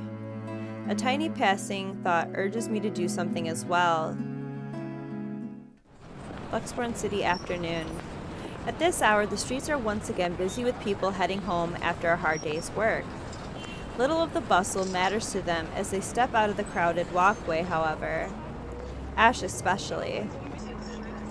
There's only his goal in mind, and I'd wager there's nothing I can do to stop him at this point. He's probably decided on it long before they made the decision to drop by. But despite this, Isabella lags behind. A worry seizes back on her forehead as she watches Ash leave to get his car. Something wrong, Bella? No, actually, can you check on Becca for me after this? I really didn't get the chance to tell her where I'm headed off to. Tell her I'm okay and no, just that. That's all. You sure I should skip on that part? If she finds out about this, she'll be angry. I don't really want to deal with angry Rebecca. It gives me a stomachache just thinking about it. Neither do I, but I'll handle it if she gets mad. Just make sure she's safe and tell her to be careful. You too. Take care of yourself. Almost abruptly, she pauses, the gaze in her eyes hardening as she lapses into another one of those long, distant silences from earlier. This ain't just because of the whole fiasco with the letter anymore. I don't want what happened to Rose to happen to you guys as well. This one cut deeper. Before I can ask about it, Ashton returns, casually swinging his car keys on one hand and gestures at Isabella. Come on, we don't have much time. Shirley's waiting. Is that his car's name? Shirley? Who's sure? Oh, right. My grandmother's name was Shirley. To be honest, I'm telling the truth on this. My grandmother's name was Shirley. Don't answer that. I don't want to hear it, you huge dork. Says the person who gave her stuffed toys names. Batcat? Really? That's cute. It's cute. Yours is just weird. I'll see you later, Zach. She spares me another smile as I watch her walk off, Only now did it occur to me that none of those she gave today ever did reach her eyes. I make a grab for the back of Ash's parka.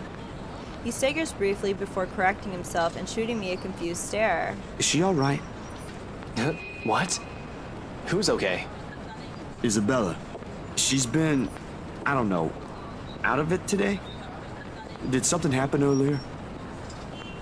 The scowl on his face says it all. She's actually been like that this morning. I'll ask, but...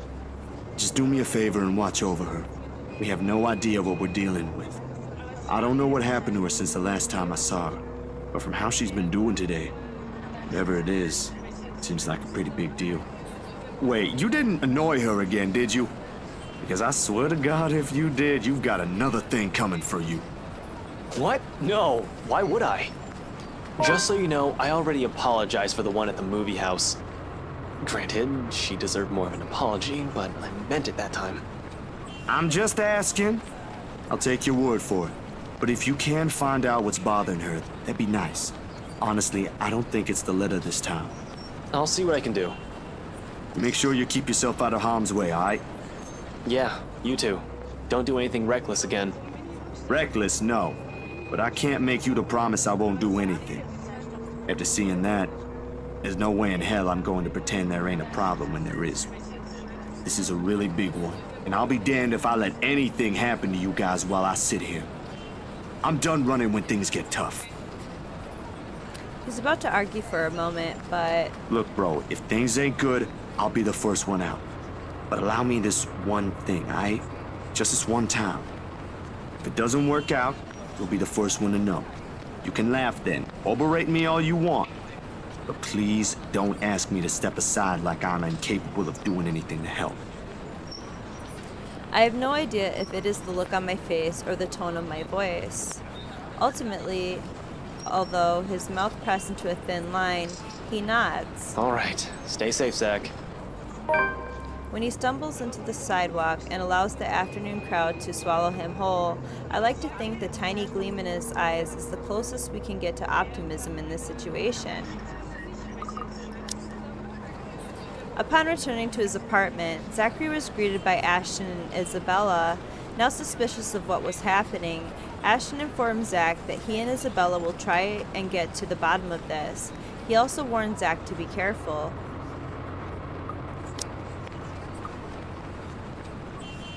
Whether that alone will be enough to give me a peaceful sleep tonight remains to be said. October 30th, Sunday.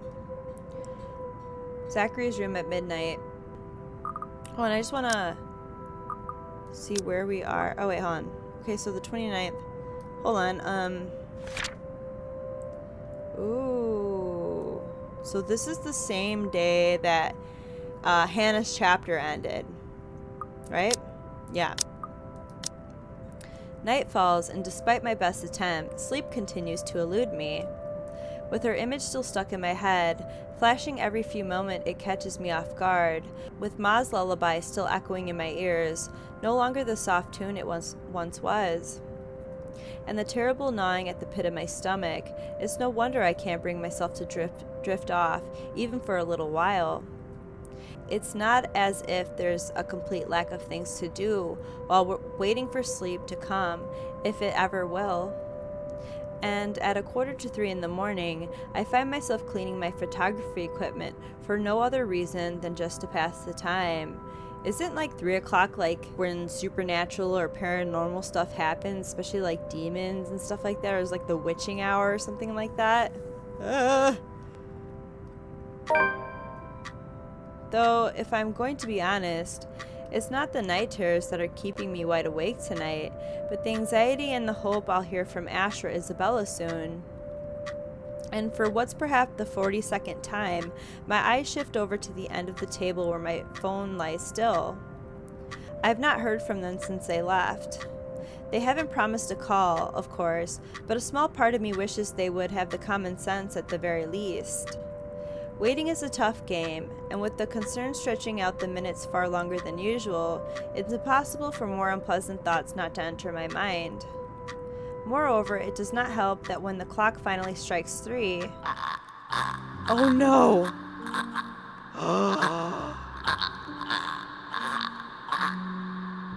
Where is she, dude? She's up on the freaking wall! Oh my god, hell no, dude. My hand stills.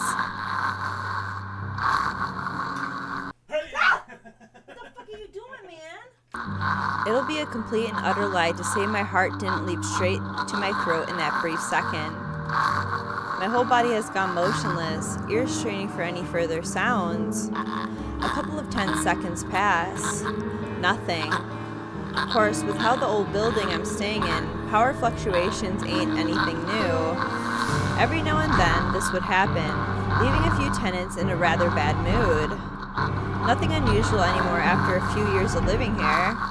But this time, the sudden hush brings with it a stillness that raised the hair at the back of my neck and set my heart beating hard against my chest. Something reeks in the air, and in an instant, this place is no longer home. It's a prison. Every rational fiber of my being screams at me to leave. I'm just waiting for her to, jump at me.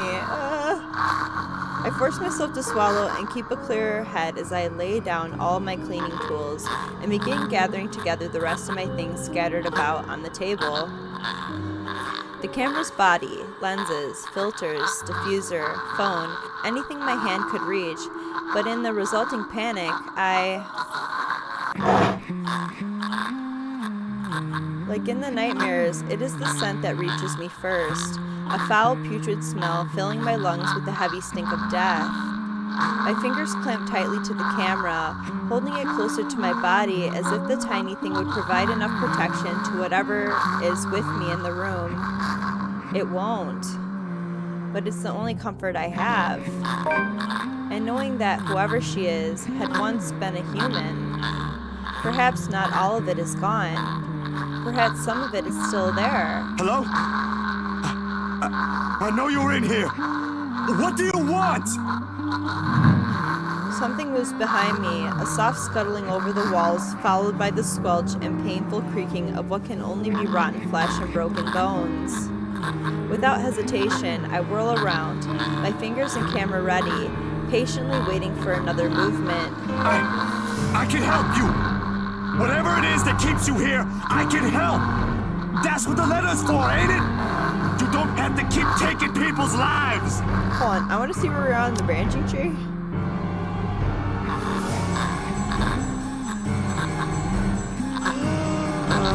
Oh my god, what is that?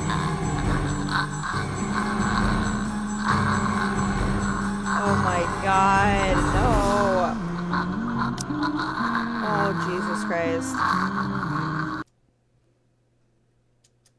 There's a brief moment of silence after, and for a short while, I think my pleas worked. Then, with no warning, the shuffling resumes, and along with it are the sobs of a woman. Use mouth to look around and press spacebar to take a picture.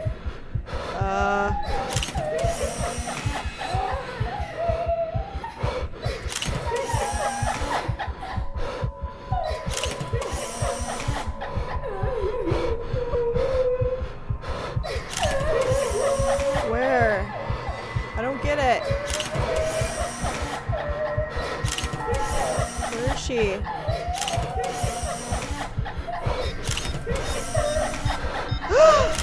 Oh my god, I'm gonna kill Zach. Oh my god! Achievement unlocked, Daredevil. The light flashes fleetingly one last time, allowing me a glimpse of her grotesque, misshapen features before it is once again lost in the darkness. All of a sudden her tune changes, no longer a soft cry, but a high-pitched shriek brimming with pain, grief, and anger. Every ounce of courage I've mustered flees from my body at the sound, and the next thing I know, my hand is gripping the knob and I'm wrenching the door open. Her wails follow me as I flee into the night. Luxbourne Central Park, midnight. Pacing has always been more of Ashton's thing than mine. When I want to think, I sit and let the minutes tick by until an idea comes to my mind or my pulse settles down. And yet, dried leaves and twigs crack under my shoes as I make another pass at them. Terror is too mild to describe what this is. There's no way in hell I'm going back. Whatever she is, pleading won't work. The moment we saw that letter, she's been after us. But I can't run. Not this time. Nearly 2 hours have gone by since I left the comfort of my room for the solitude of the park. 2 excruciating hours since I've started making calls. No one's answering. Not even Rebecca, who has always kept her phone line open in case other people need her.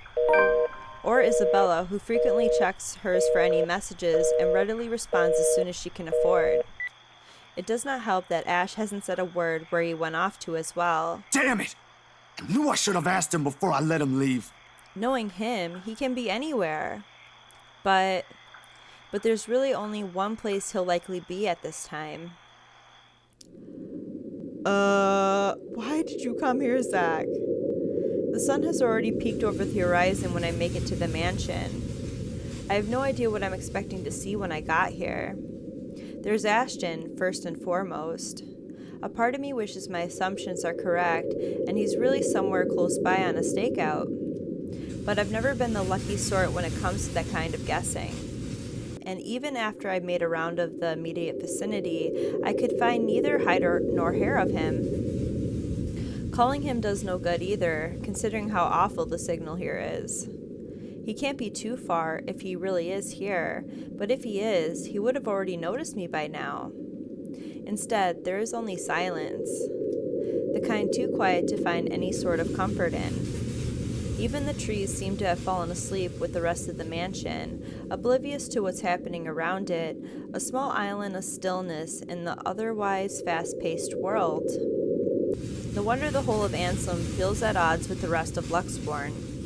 While the city is alive, growing every minute, breathing every second, and pulsating with life, the village remains unmoving, unchanged. It's not surprising the legend still lives up to this day, and why she's still here, walking its hallowed halls. And beyond me, the mansion looms ominously. But now ain't the time for fear. Even if Ash is not here, I've still got to let the Wrights know what I've seen, what's in their home. And whatever grievance Ash has with them doesn't matter. There might be grounds for imprisonment, but they don't deserve a brutal death at the hands of one malicious spirit. And I'm sure Isabella would want the same thing. I head straight for the door without a second thought. It takes a few rings, the sound loud above the foreboding stillness, before I hear footsteps on the other side. God and Bennett, only a Nazi would knock at such an ungodly hour. Where's that damn butler when I need him? Why does Luke have such a dark aura around him? Is that the ghost? Before long, the doors swing widely open, with Mr. Luke Wright standing behind it. Seething would be a complete understatement to describe him. Like this, I've got no doubt why Ash would find him a suspect. You? How the hell did you get in here? Huh? What in 7 hells do you want? It's bloody 6 in the morning! Listen, sir, I know this is not a good time. Oh, it's not a good time. Did you even check the clock before coming here? I bet you didn't. Unlike you, the ones living in this house need to sleep. Come back when people are actually awake, or I'll call security on you. Before I can get a word in, he slams the door to my face and bolts it shut with much finality. Wait, sir, you gotta hear me out. You're both in danger if you stay in there. Have you seen the news lately? Everything's not a coincidence. Only silence answers me. Maybe if it was Mrs. Wright. Oh, who am I kidding? There are limits to how far a person will believe in you. Then again, I didn't believe Isabella when she warned us. And now I'm here, desperately trying to save people, even if I'm aware it's completely out of my own capacity to do so. Is this what they call karma? If so, this is one horrible way of turning things around. Taking people's lives, playing with people's fears, making them feel useless. You're around, ain't you? You here? Inside this house? Listening, watching, or whatever it is that you spirits do? What did they do to you? I can help you, you know? If it'll let you move on, I'll gladly do so. You don't have to kill anyone. Nothing. I don't even know who I'm talking to, or if a sane person is supposed to be doing that. The only thing I got after is feeling of foolishness washing over me. Or perhaps this is just me losing my mind. Out of other options and any other ideas, I let my hand slide off the door surface and fall listlessly to my sides. I can go back to Luxborn, try to find the others, try to get out of this mess with them, or let them know how much in deep shit we all are. Both sound good. Either way, my loitering here ain't helping at all. I let the quietness call me for a few more minutes before standing up and heading out to fetch my bike. It's quite a distance to Luxborn, but if I hurry, I'll reach it in maybe... The rustling stops as soon as I turn around and strain my ears for any other movement around me. Yo, Ash, you there? No answer. If he is here, and I've just missed him earlier... Already, my feet are moving, in search of him for the second time. It won't hurt to double check. Triple check, even. With how big the property is, he can be anywhere. If things ain't so urgent, if they ain't so dire that lives are at stake, I'd probably have just waited for him to show up again. But damn it! He needs to realize what exactly it is he's dealing with. That it is not just a petty criminal he can simply throw in jail, that it is something beyond the authority his police badge could ever give him. The guy needs to stop playing the big damn hero, sit down, and chill. My breathing comes in short, shallow rasps by the time I make it back to where I started. Still no sign of him, and I'm beginning to think I'm just wasting my time here. But that is when I hear it.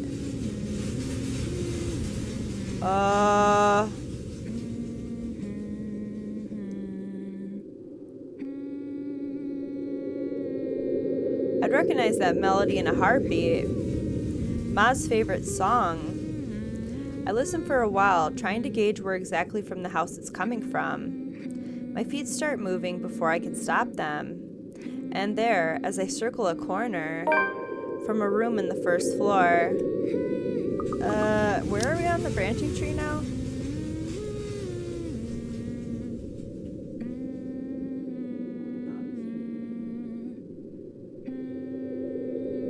Huh.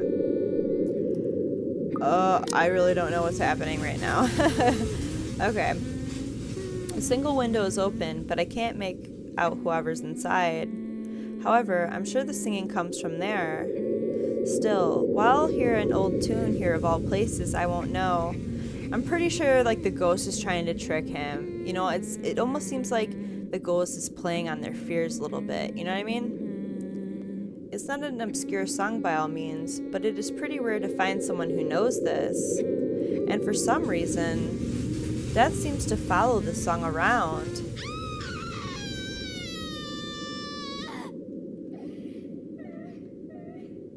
Panic lodges itself at the base of my throat at once.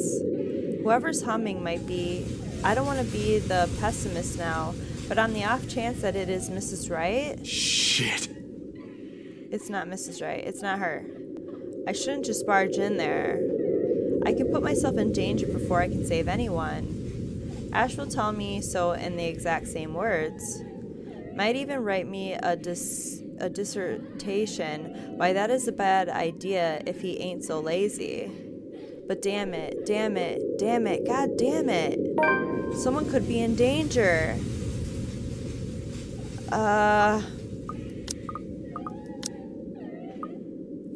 Dude, it's such a trap. I know it. I know it's a trap, man. So, I mean, for one, it knows your favorite mother's song that nobody else would know, and now it's crying like the ghost girl. So I'm just gonna keep looking for Ash.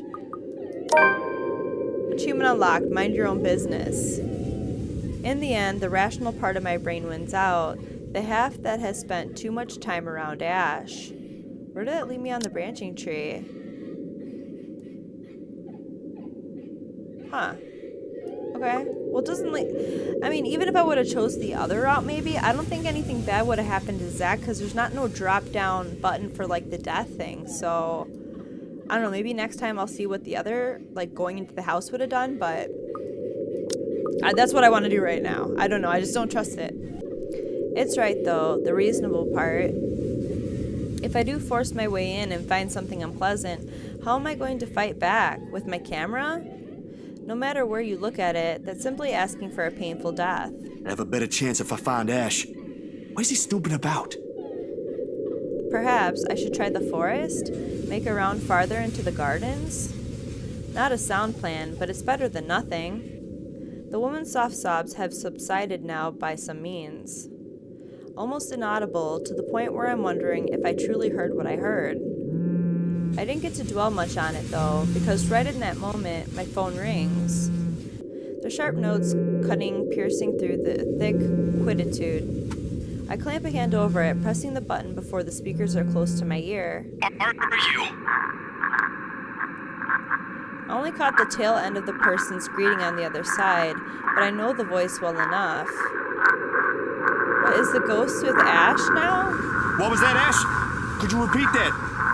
Signal shitty here. I asked, where are you? Hell, Zach, I've been calling your number for a good 20 minutes now. What kind of shithole did you get into? Good morning to you, too. I should be asking you that question. I've been looking all over the mansion for you. I thought you'd be... What mansion? Do I really need to answer that? Why are you even... No, wait. Just get your ass here at Isabella's place, and hurry. I shift my gaze into the mansion, specifically at the window I heard the cries from. There is nothing of it now, not even echoes. How urgent is this? Pressing enough for you to stop asking questions and get yourself here. Please, Zach.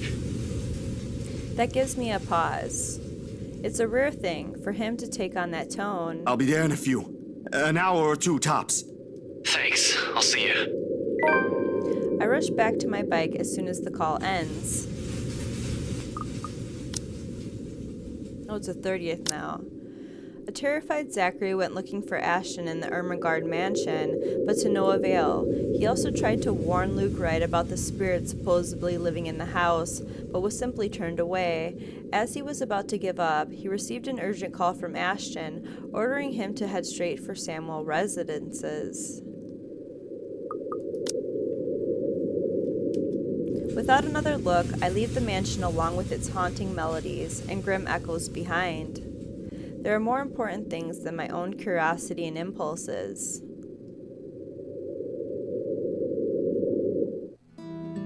Marianne? Well, wait a second. Oh, I'm in under relationship. I want to look at the branching tree. We only completed 3% of Zach's chapter? Huh?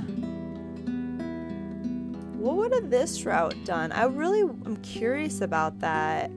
Keep looking for Ash. There's like two other... How is there like another option to this? I didn't see another option. Okay. Let's look and see how long Marianne's chapter is. I mean... I guess like maybe the flashing of the camera was like Zach's QTE where he could have died maybe. But yeah, I mean, it's still pretty freaking scary. I mean, like having the ghost underneath the blanket with him and then her being in the corner of his room, like that was pretty freaky. I did not like that at all. Now I'm like really curious like what's gonna happen to, you know, like Marianne's chapter, Rebecca's chapter, Ashton's chapter, and Luke's chapter. Like, you know, what kind of involvement are they going to be in with the ghosts? Like what other QTEs are there going to be and stuff like that? Because it only seems like maybe there's maybe 1 or 2 QuickTime events per chapter, I think. So, but I mean, the story's really interesting so far. I'm really loving it. I'm loving this game. I love the music and just like the characters' background stories and all that. So, all right, let's see how long her branching tree is. Hers isn't that really that long. I thought Zach's was like pretty long, but we only covered 3% of his chapter. I find that crazy. All right, profiles. We're now on Marianne. Marianne McCullough. Birth date is July 14th. She's a Cancer and she's 30 years old. Height 5'11", 180 centimeters. Occupation interior designer, former architect. Nationality, she's Irish. Religion is Roman Catholic. Education is Bachelor of Arts in Architecture. She likes chocolate, cats, classical arts, country music, karaoke, board games, video games, cool anime, and other obscure pop culture items, and yoga. Dude, she's probably like gonna be my favorite character because she likes video games, anime, board games. I love all that stuff, so. Left in a dumpster as a baby, she was found by a peddler and spent most of her childhood roaming the countryside in a beat-up van. Her father taught her how to read, write, and pray. Though an unconventional life, it was all she knew. Child welfare and protection eventually caught on and required that she have a proper education. She was provided a scholarship at St. Samanthan School for Young Ladies and was bullied for being a charity kid. Marianne only had one friend and was mostly focused on her studies, intent on graduating and returning to her father, a shame that he was diagnosed with Alzheimer's soon after. Her work as an architect in Ireland lasted until the Irish economic crisis. She moved to England and after some time, Luxbourne in search of better career opportunities. Cool. 7:15 p.m. The numbers are so little on the top of my screen, and they glare at me with such intensity that I can just hear their accusations. I'm late for a night out with the girls, yes, but I have a perfectly good excuse. Jeez. Considering I didn't follow typical office hours, they can't really expect me to be able to just go as I please at 5:30 on the dot. The client is, first and foremost, my priority.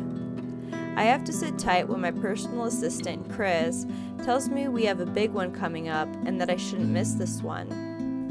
He knows a lot more on the who's who and the what's what when it comes to these socialites, and I trust that judgment call. I really don't have time for rich people, their drama, and their politics. These sort who were born with silver spoon in their mouths and who were used to wagging their silver tongues about. I let him handle the negotiating with them for the most part. Why else would I have hired him? But he told me I'd receive a message about it an hour ago. Now, if only he has the full shilling when it comes to the time. Come on, I have a social life too, you know, to an extent. Sort of. Pressing my head against my table, I try to stave off an oncoming headache when the notification for a new email pops up. All I'm expecting is, hey, this looks like a good project I found. Go send them a design, or something like that, really. That's how it often goes. Even with these rich, jammy clients who's heard of me from their equally rich, jammy friends, I can't expect them to hire me right off the bat. Which is all well and good and reasonable. We figure out what they want, send them my portfolio, my drafts for their projects, my rates, and hope for the best. This is a big client, Marianne. I'll babysit Baruthiel for you. Important client, please read. Chris Oak, partner. Marianne McCullough. This is a big client, Marianne. I'll babysit Baruthiel for you. Just please take this one project. I promise this person is huge in Luxbourne. This email and any attachments are intended solely for the use of this addressee. If you are not the intended recipient, they have been sent to you in error. Any unauthorized use of information is strictly prohibited. Just please take this one project. I promise this person is huge in Luxbourne. Mr. Parker, this is a formal request to secure the services of Marianne McCullough, hereinafter called the designer, as authorized by Hannah Wright, hereinafter called the client, for interior design work at the Ermangarde Mansion, Luxbourne LX18, ORF, United Kingdom. The client hopes to have the designer there on the 21st October, Friday with the time pending. But as I open the mail and see that I've been requested by the client specifically, well, I certainly didn't expect that, and it's pretty straightforward too. Anyone else would probably be excited. they would be working with the Hannah Wright. She's just one of those rich socialites that everybody loves to talk about, no matter how hard I try to tune such nonsense out. It would have been enough for me to reply an affirmative to Chris and leave, but he has never pleaded for me to take a project before. We've worked with big personalities in the past, celebrities, bankers, and even a few politicians. My PA had been indifferent about those. So the question bounced about my skull before I spy one of the email attachments. A newspaper clipping from the Luxbourne Daily Business News section, boasting the headline, Wright Enterprise donates $2.5 million to refuge. At the grand opening of a new Wright hotel last Wednesday, our local billionaire couple, Luke and Hannah Wright, announced the donation of $2.5 million to help Luxbourne refugee keep their services open. Unexpectedly but certainly welcome, this follows only a month after the couple's previous donation of the same amount to Save the Children UK. One of the largest donations, this amount will help keep the safe house in Luxbourne open to several years. With this money, Refuge can keep helping women, children, and victims of domestic violence. There are rumors as well of the charity talking with the couple and looking into building a local center equivalent to their Gaia and Athena locations. These rumors have come to us due to one of the Enterprise employees mentioning a project, EOS. It certainly caused quite a stir back then. Apparently, they had invited businessmen and socialites everywhere in the guise of it being some business announcement. $2.5 million and an expensive-looking party to boot. These people sure know how to throw their money around. Not that I should be so callous. They're going to do a lot of good and help a community of people with all those pounds. I, of all people, shouldn't criticize such acts, whether they were for show or not. At the very least, I know they'll be able to pay my rates. With the headline out of the way, however, I find myself staring at the picture that came along with the clipping. Because, wow, here I am expecting a sour old woman in a blazer and skirt. But the woman that was plastered on the front page looked like she belongs on the front page of the entertainment section, or even, if I'm to be crass, as the pinup for a glamour. Okay, I'll be real here, a men's magazine. She sure knows how to rock that dress. Wait, her hair, her eyes, her lips, she can't be her. And at the same time, she is her, only several years older. She looks just like... No, come on, Mac, the world is full of pretty blondes. It's just a coincidence. With a shake of my head, I snap out of it and reach for my phone when it buzzes, nearly falling off my chair in the process. Okay, so where are we on? We're on the 18th. So the 17th is when Hannah learned about Marianne. So they got her the day after. An email from the Wrights came requesting Marianne McCullough's expertise for their home. What seemed like an innocent commission made a different impact on the famous designer after seeing a picture of the Wright misses.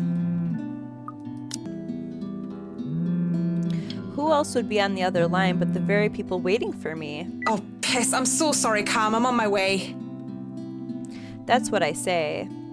Yeah, I still don't move from my chair, face flushed and heart racing. I could only stare until I can will myself to reply that yes, I'm accepting the assignment. And it takes even more time for me to just close the image, shut down the computer, and leave. Even then, it has already burned its image into my head, no matter how much I wish it would just disappear. It makes me eager for the alcohol and the company. It makes me eager for anything that can help me forget. It's a good thing that the nearest pub is just a hop, skip, and a jump from here. Ooh, the Crawl Bar, evening. The Galloway Shawl, as it is called by those who frequented the place, is only the decent Irish pub in this country. You can pretty much tell that someone is new if they call it by its official name, the Crawl Bar. My home away from home ever since I moved to Luxbourne. Well, that is, when I'm not cooped up in my condo and working away. It has good alcohol, good company, and thank God, in St. Cecilia, good music. Crowd favorites like the Bothy Noise, the High Wesleyan Men, and Second Fusion Orchestra are often played. Not to mention the singing. I love singing. Anyone could just break out into a drinking song, and the others in the pub were just wonderful that they'd start singing along. And doing so while intoxicated is the best of ways to go about it. Hey, it's a win-win as long as I don't puke in the middle of a chorus, and as long as I can get home in one piece at the end of the day. And tonight is karaoke night. What better time than to try and sing all my worries away? That's what my intoxicated brain tells me. The ghost of guilt and Achievement sing the blues. Remembers who I am, and in the prison of my heart, I was my only slave. Dude, she's so good. The hell? But drinking only reminds me of my home, and the thought of home makes me think of her. But in the depths of my cold soul, I'll leave the burden and despair. It makes me nauseous. It sickens me that the smallest reminder of her can cause me such grief. I'll fight for what's worth fighting for. Forget the fear, forget the rest. Of course, that might just be the booze. Any other day, I would have scolded myself for drinking so much. I lied to the Lord, I lied to myself, I lied to you and everyone I care, until there were no more lies to tell. I'm like, I always think that she's done singing, but then she starts up again.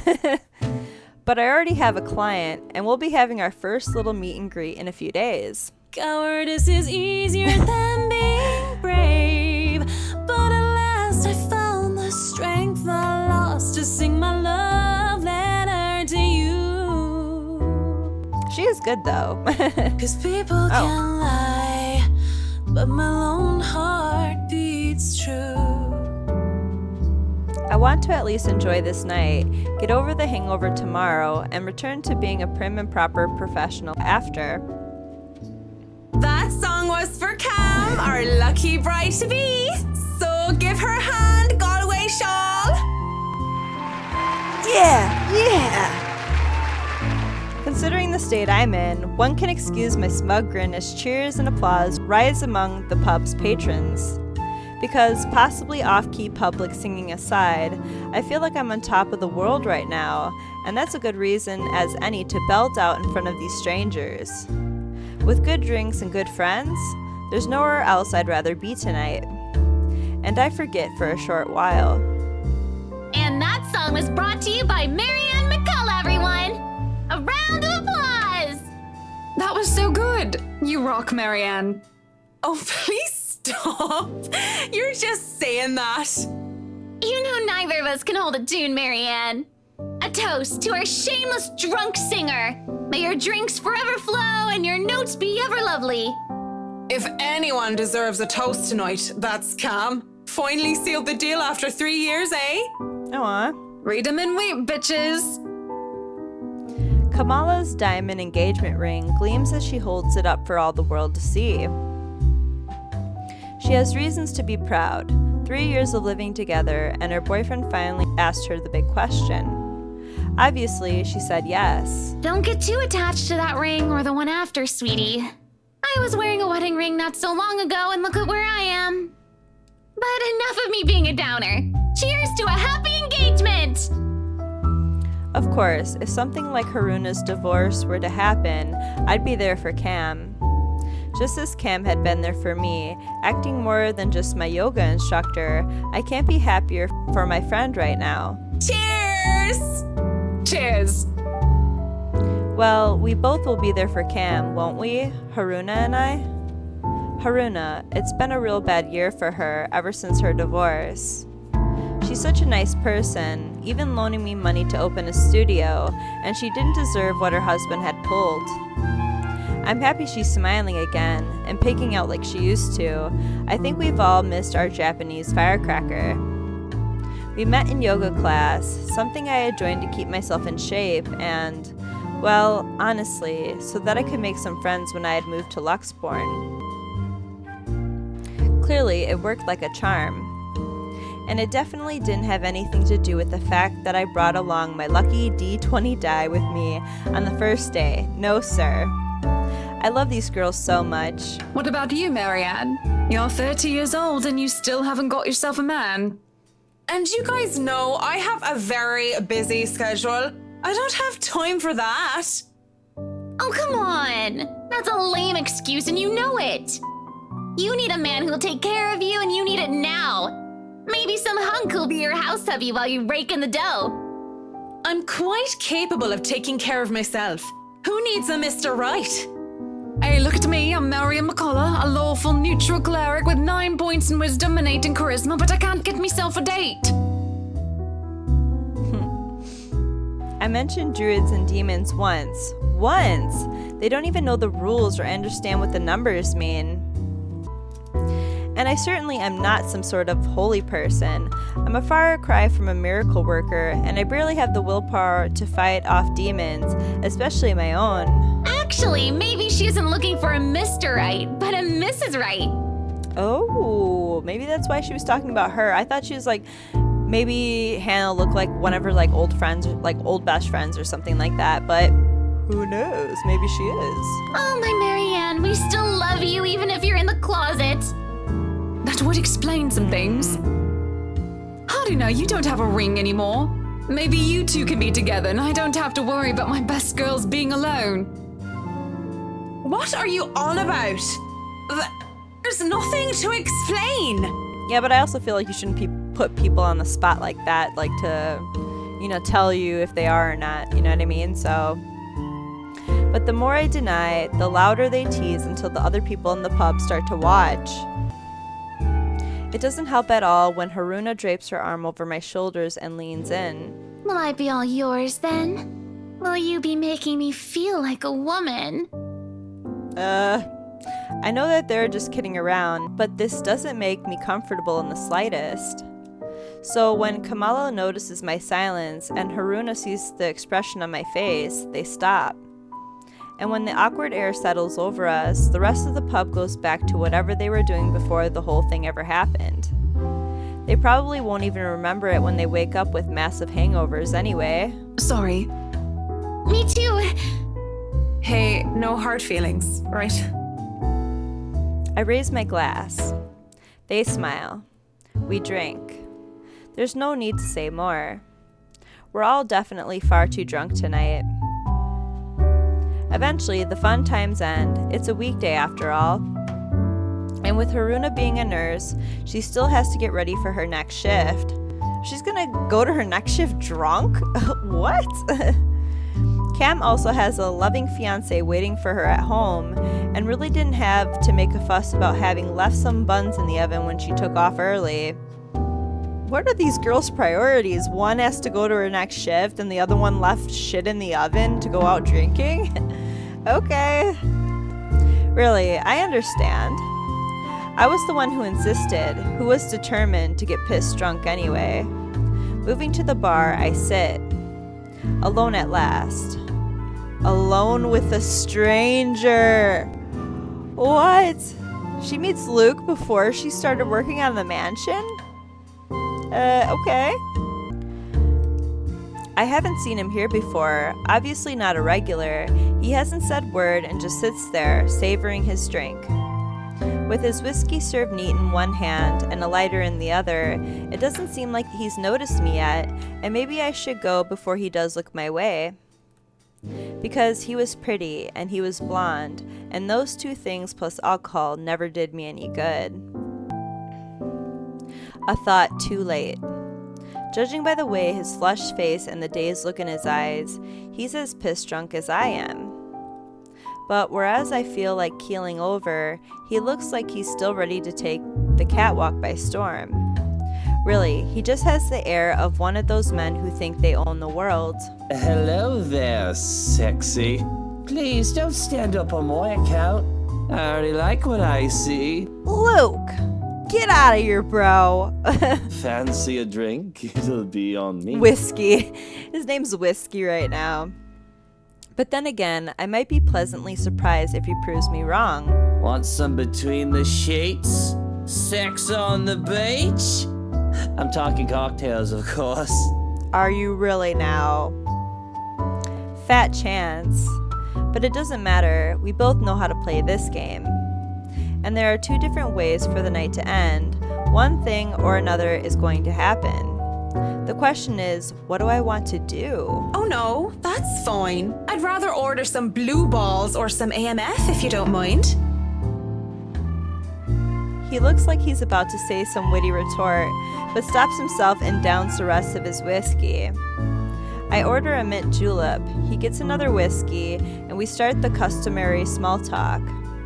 Of course, the saying "ask me no questions and I'll tell you no lies" goes without saying. We ask nothing about each other, offering up falsehoods to establish a strenuous, fake connection between 2 strangers at a pub, if only to pass the time. Whiskey, as I have come to call him, is supposedly 21 years old, single, takes care of his sick mother, and is a manager of some sort. Single, Luke? What are you doing? Manager of what? I didn't care to listen to the details. Meanwhile, Mint, as he has come to call me, is 29, and I'm, what did I say I was again? Oh yes, I told him that I was a professional chocolate taster. Ooh, man, I would love to have that job. Because fuck it. If I'm going to lie about what my job is, might as well make it fun. It's a pretty decent chat between 2 pretty drunk strangers. And maybe it's just me, but we might as well expend the tiniest amount of effort in pretending there's something meaningful in this meeting. Would have been nice too if it was just left at that. But during a lull in the conversation, he brings it up. You know, I've never been with a woman taller than me. Oh my god! Is he hitting on Marianne right now? I think he is. And to think he might have been different from the rest. Never have and never will, Whiskey. Can we go back to the history of chocolates? Did you know that chocolate candy was introduced in 19th century England as a healthier alternative to alcohol? St. Lucy was the most beautiful woman of her time. She had men come from the 4 corners of the world just to see the pure light of her exquisite green eyes. If she were so lucky anyway. No, enough of the history lesson. Come on, Mint. You know and I know what you came here for. Oh my god, Luke. Dude, you already slept with Rochelle. You want to sleep with Marianne now? Though not every suitor was gallant, and she was no fool. She had known that sooner or later she wouldn't be able to defend her chastity. Come on. There must be something that gets you going. Oh my god, dude. So she had taken out a knife and gouged out her own eyes. There is something, but I don't think you can handle it. Impressed with her devotion, God restored her eyes and made them more beautiful than before. He has a peculiar sense of humor, hasn't he? Because that only meant suitors kept going after Lucy, and she kept her eyes in a chalice to scare them away. Oh, I'm pretty sure I can handle whatever it is. St. Lucy, help me. Help me turn away from sin. Help me with my own blindness. My place isn't too far from here. I won't take care of you if it ends up being too much for you. And no one will be able to hear you if you try to scream. Oh my god. Marianne, what are you doing? You sure you want to go down that road, pretty boy? Wouldn't have it any other way. Ah! October 18th, Tuesday, Marianne's dream evening. The best thing about having my condo so close to the pub is the ease of access. As long as I can still stand and walk, I can make it home. Marianne went to the Crawl Bar, also called the Galloway Shawl, by its patrons, for a night out with her close friends, Cam and Haruna.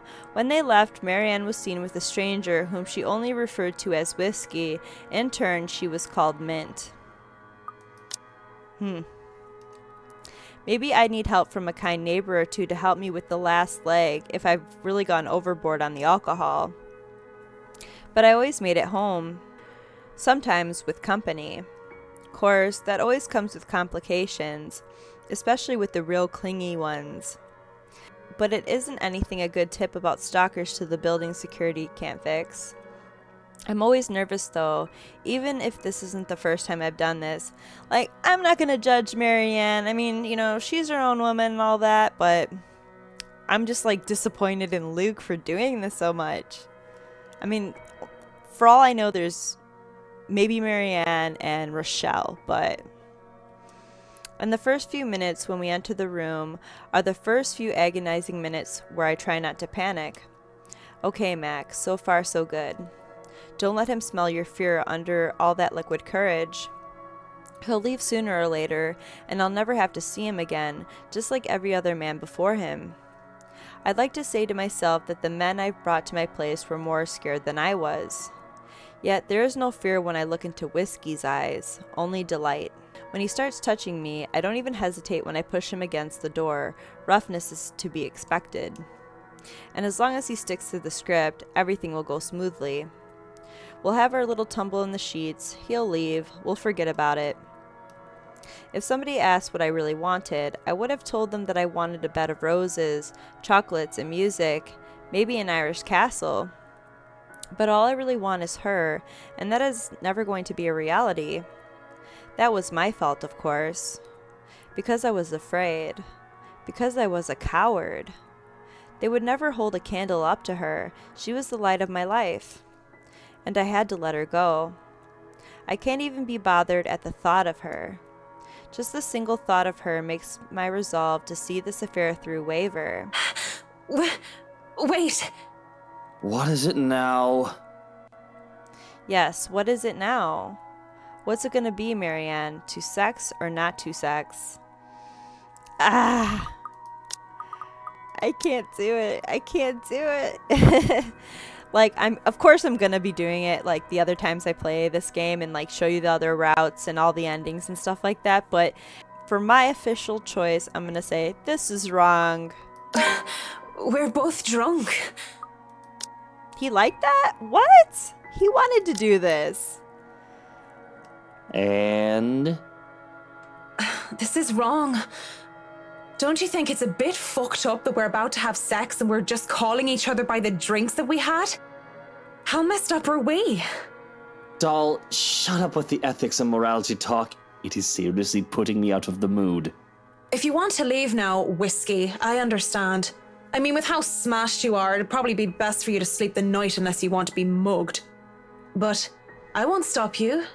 And this isn't going to happen. Bloody hell.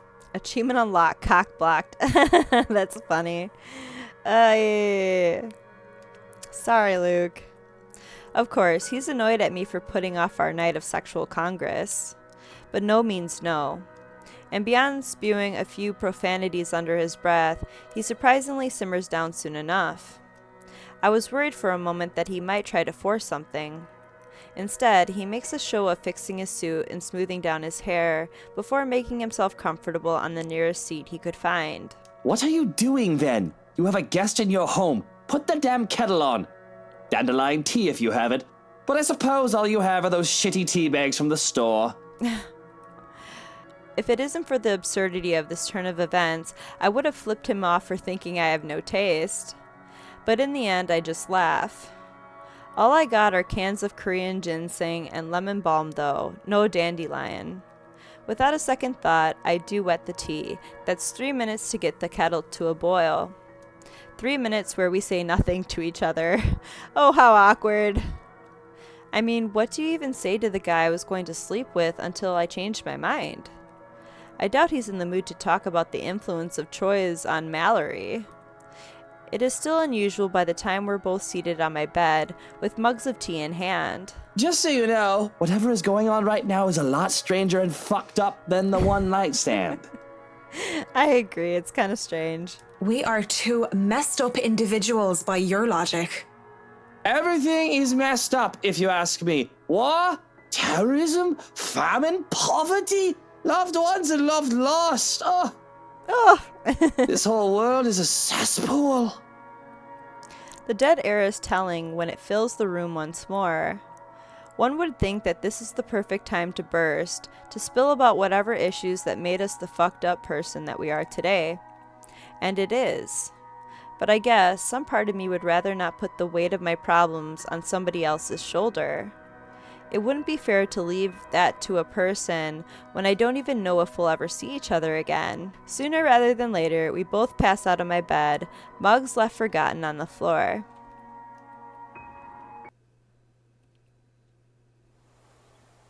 October 19th, Wednesday, Marianne's room in the morning.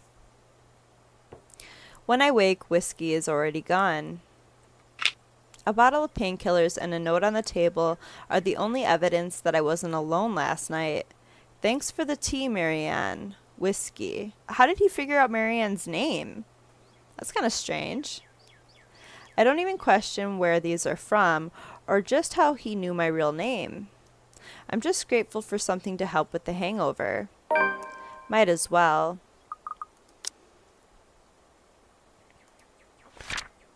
Marianne and Whiskey went back to her condo after having one too many drinks. However, Marianne changed her mind about the one-night stand and ended up sharing tea with him instead.